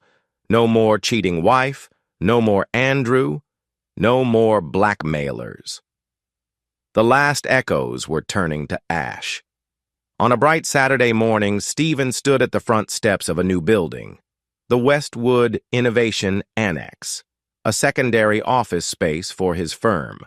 A modest crowd of colleagues, city officials, and friends gathered for a ribbon-cutting ceremony. Among them was Laura Chamberlain, beaming proudly. When Stephen cut the ribbon, applause filled the air. Pride and excitement shimmered through him. He had navigated heartbreak, moral dilemmas, and danger. Yet here he stood intact, thriving, forging a better life. Laura slipped beside him, a playful grin on her face. "So, now that you've conquered heartbreak and criminals, what's next?" He chuckled lightly. "I was thinking of a quiet dinner. Maybe see where the evening takes us. Because I don't plan on conquering anything else for a while. I just want to live." She laughed, linking her arm through his. "Sounds perfect." Months later, Stephen's world had stabilized, leaving him time to reflect. The trial of Gerald White concluded with a guilty verdict for assault and weapons charges. He received a multi-year prison sentence. Miguel, too, was sentenced for extortion and illegal weapons possession. Any allegations about Stephen's involvement in Andrew's death remained unproven. Lost amid contradictory stories and incomplete data, the district attorney found no basis to charge Stephen. Carol's fate surfaced in occasional rumors. Some said she filed for bankruptcy, others that she relocated overseas, or maybe found a job in a different city. Stephen felt no urge to track her down. Their chapter had ended the moment she signed away her share of the house and walked out of his life. In time, Stephen confided the full ordeal to Laura, how he'd once been a man so bent on revenge that he toyed with darkness, paying criminals to rescue a traitorous lover. She listened without judgment, seeing the deeper layers of regret and growth. On a warm spring afternoon, they strolled along the River Grove waterfront where the final act of betrayal once played out. Now, it was renovated with new pavilions, one of Westwood and Associates' completed projects. Families picnicked, children laughed, the water sparkled under the sun. Laura turned to him, eyes soft. "You've come a long way from the man haunted by vengeance." Stephen glanced at the water, recalling heartbreak and rage, yet now he felt only calm. "I have. It nearly consumed me, but I learned that revenge can't erase pain. You have to face it, accept it, and move on." She slipped her hand into his. They continued walking, stepping into a future free from the shadows of the past. And in that gentle, hopeful moment, Stephen finally embraced not just the victory over those who wronged him, but a new sense of self, no longer defined by betrayal, but by resilience, wisdom, and the quiet redemption of a man determined to live on his own terms.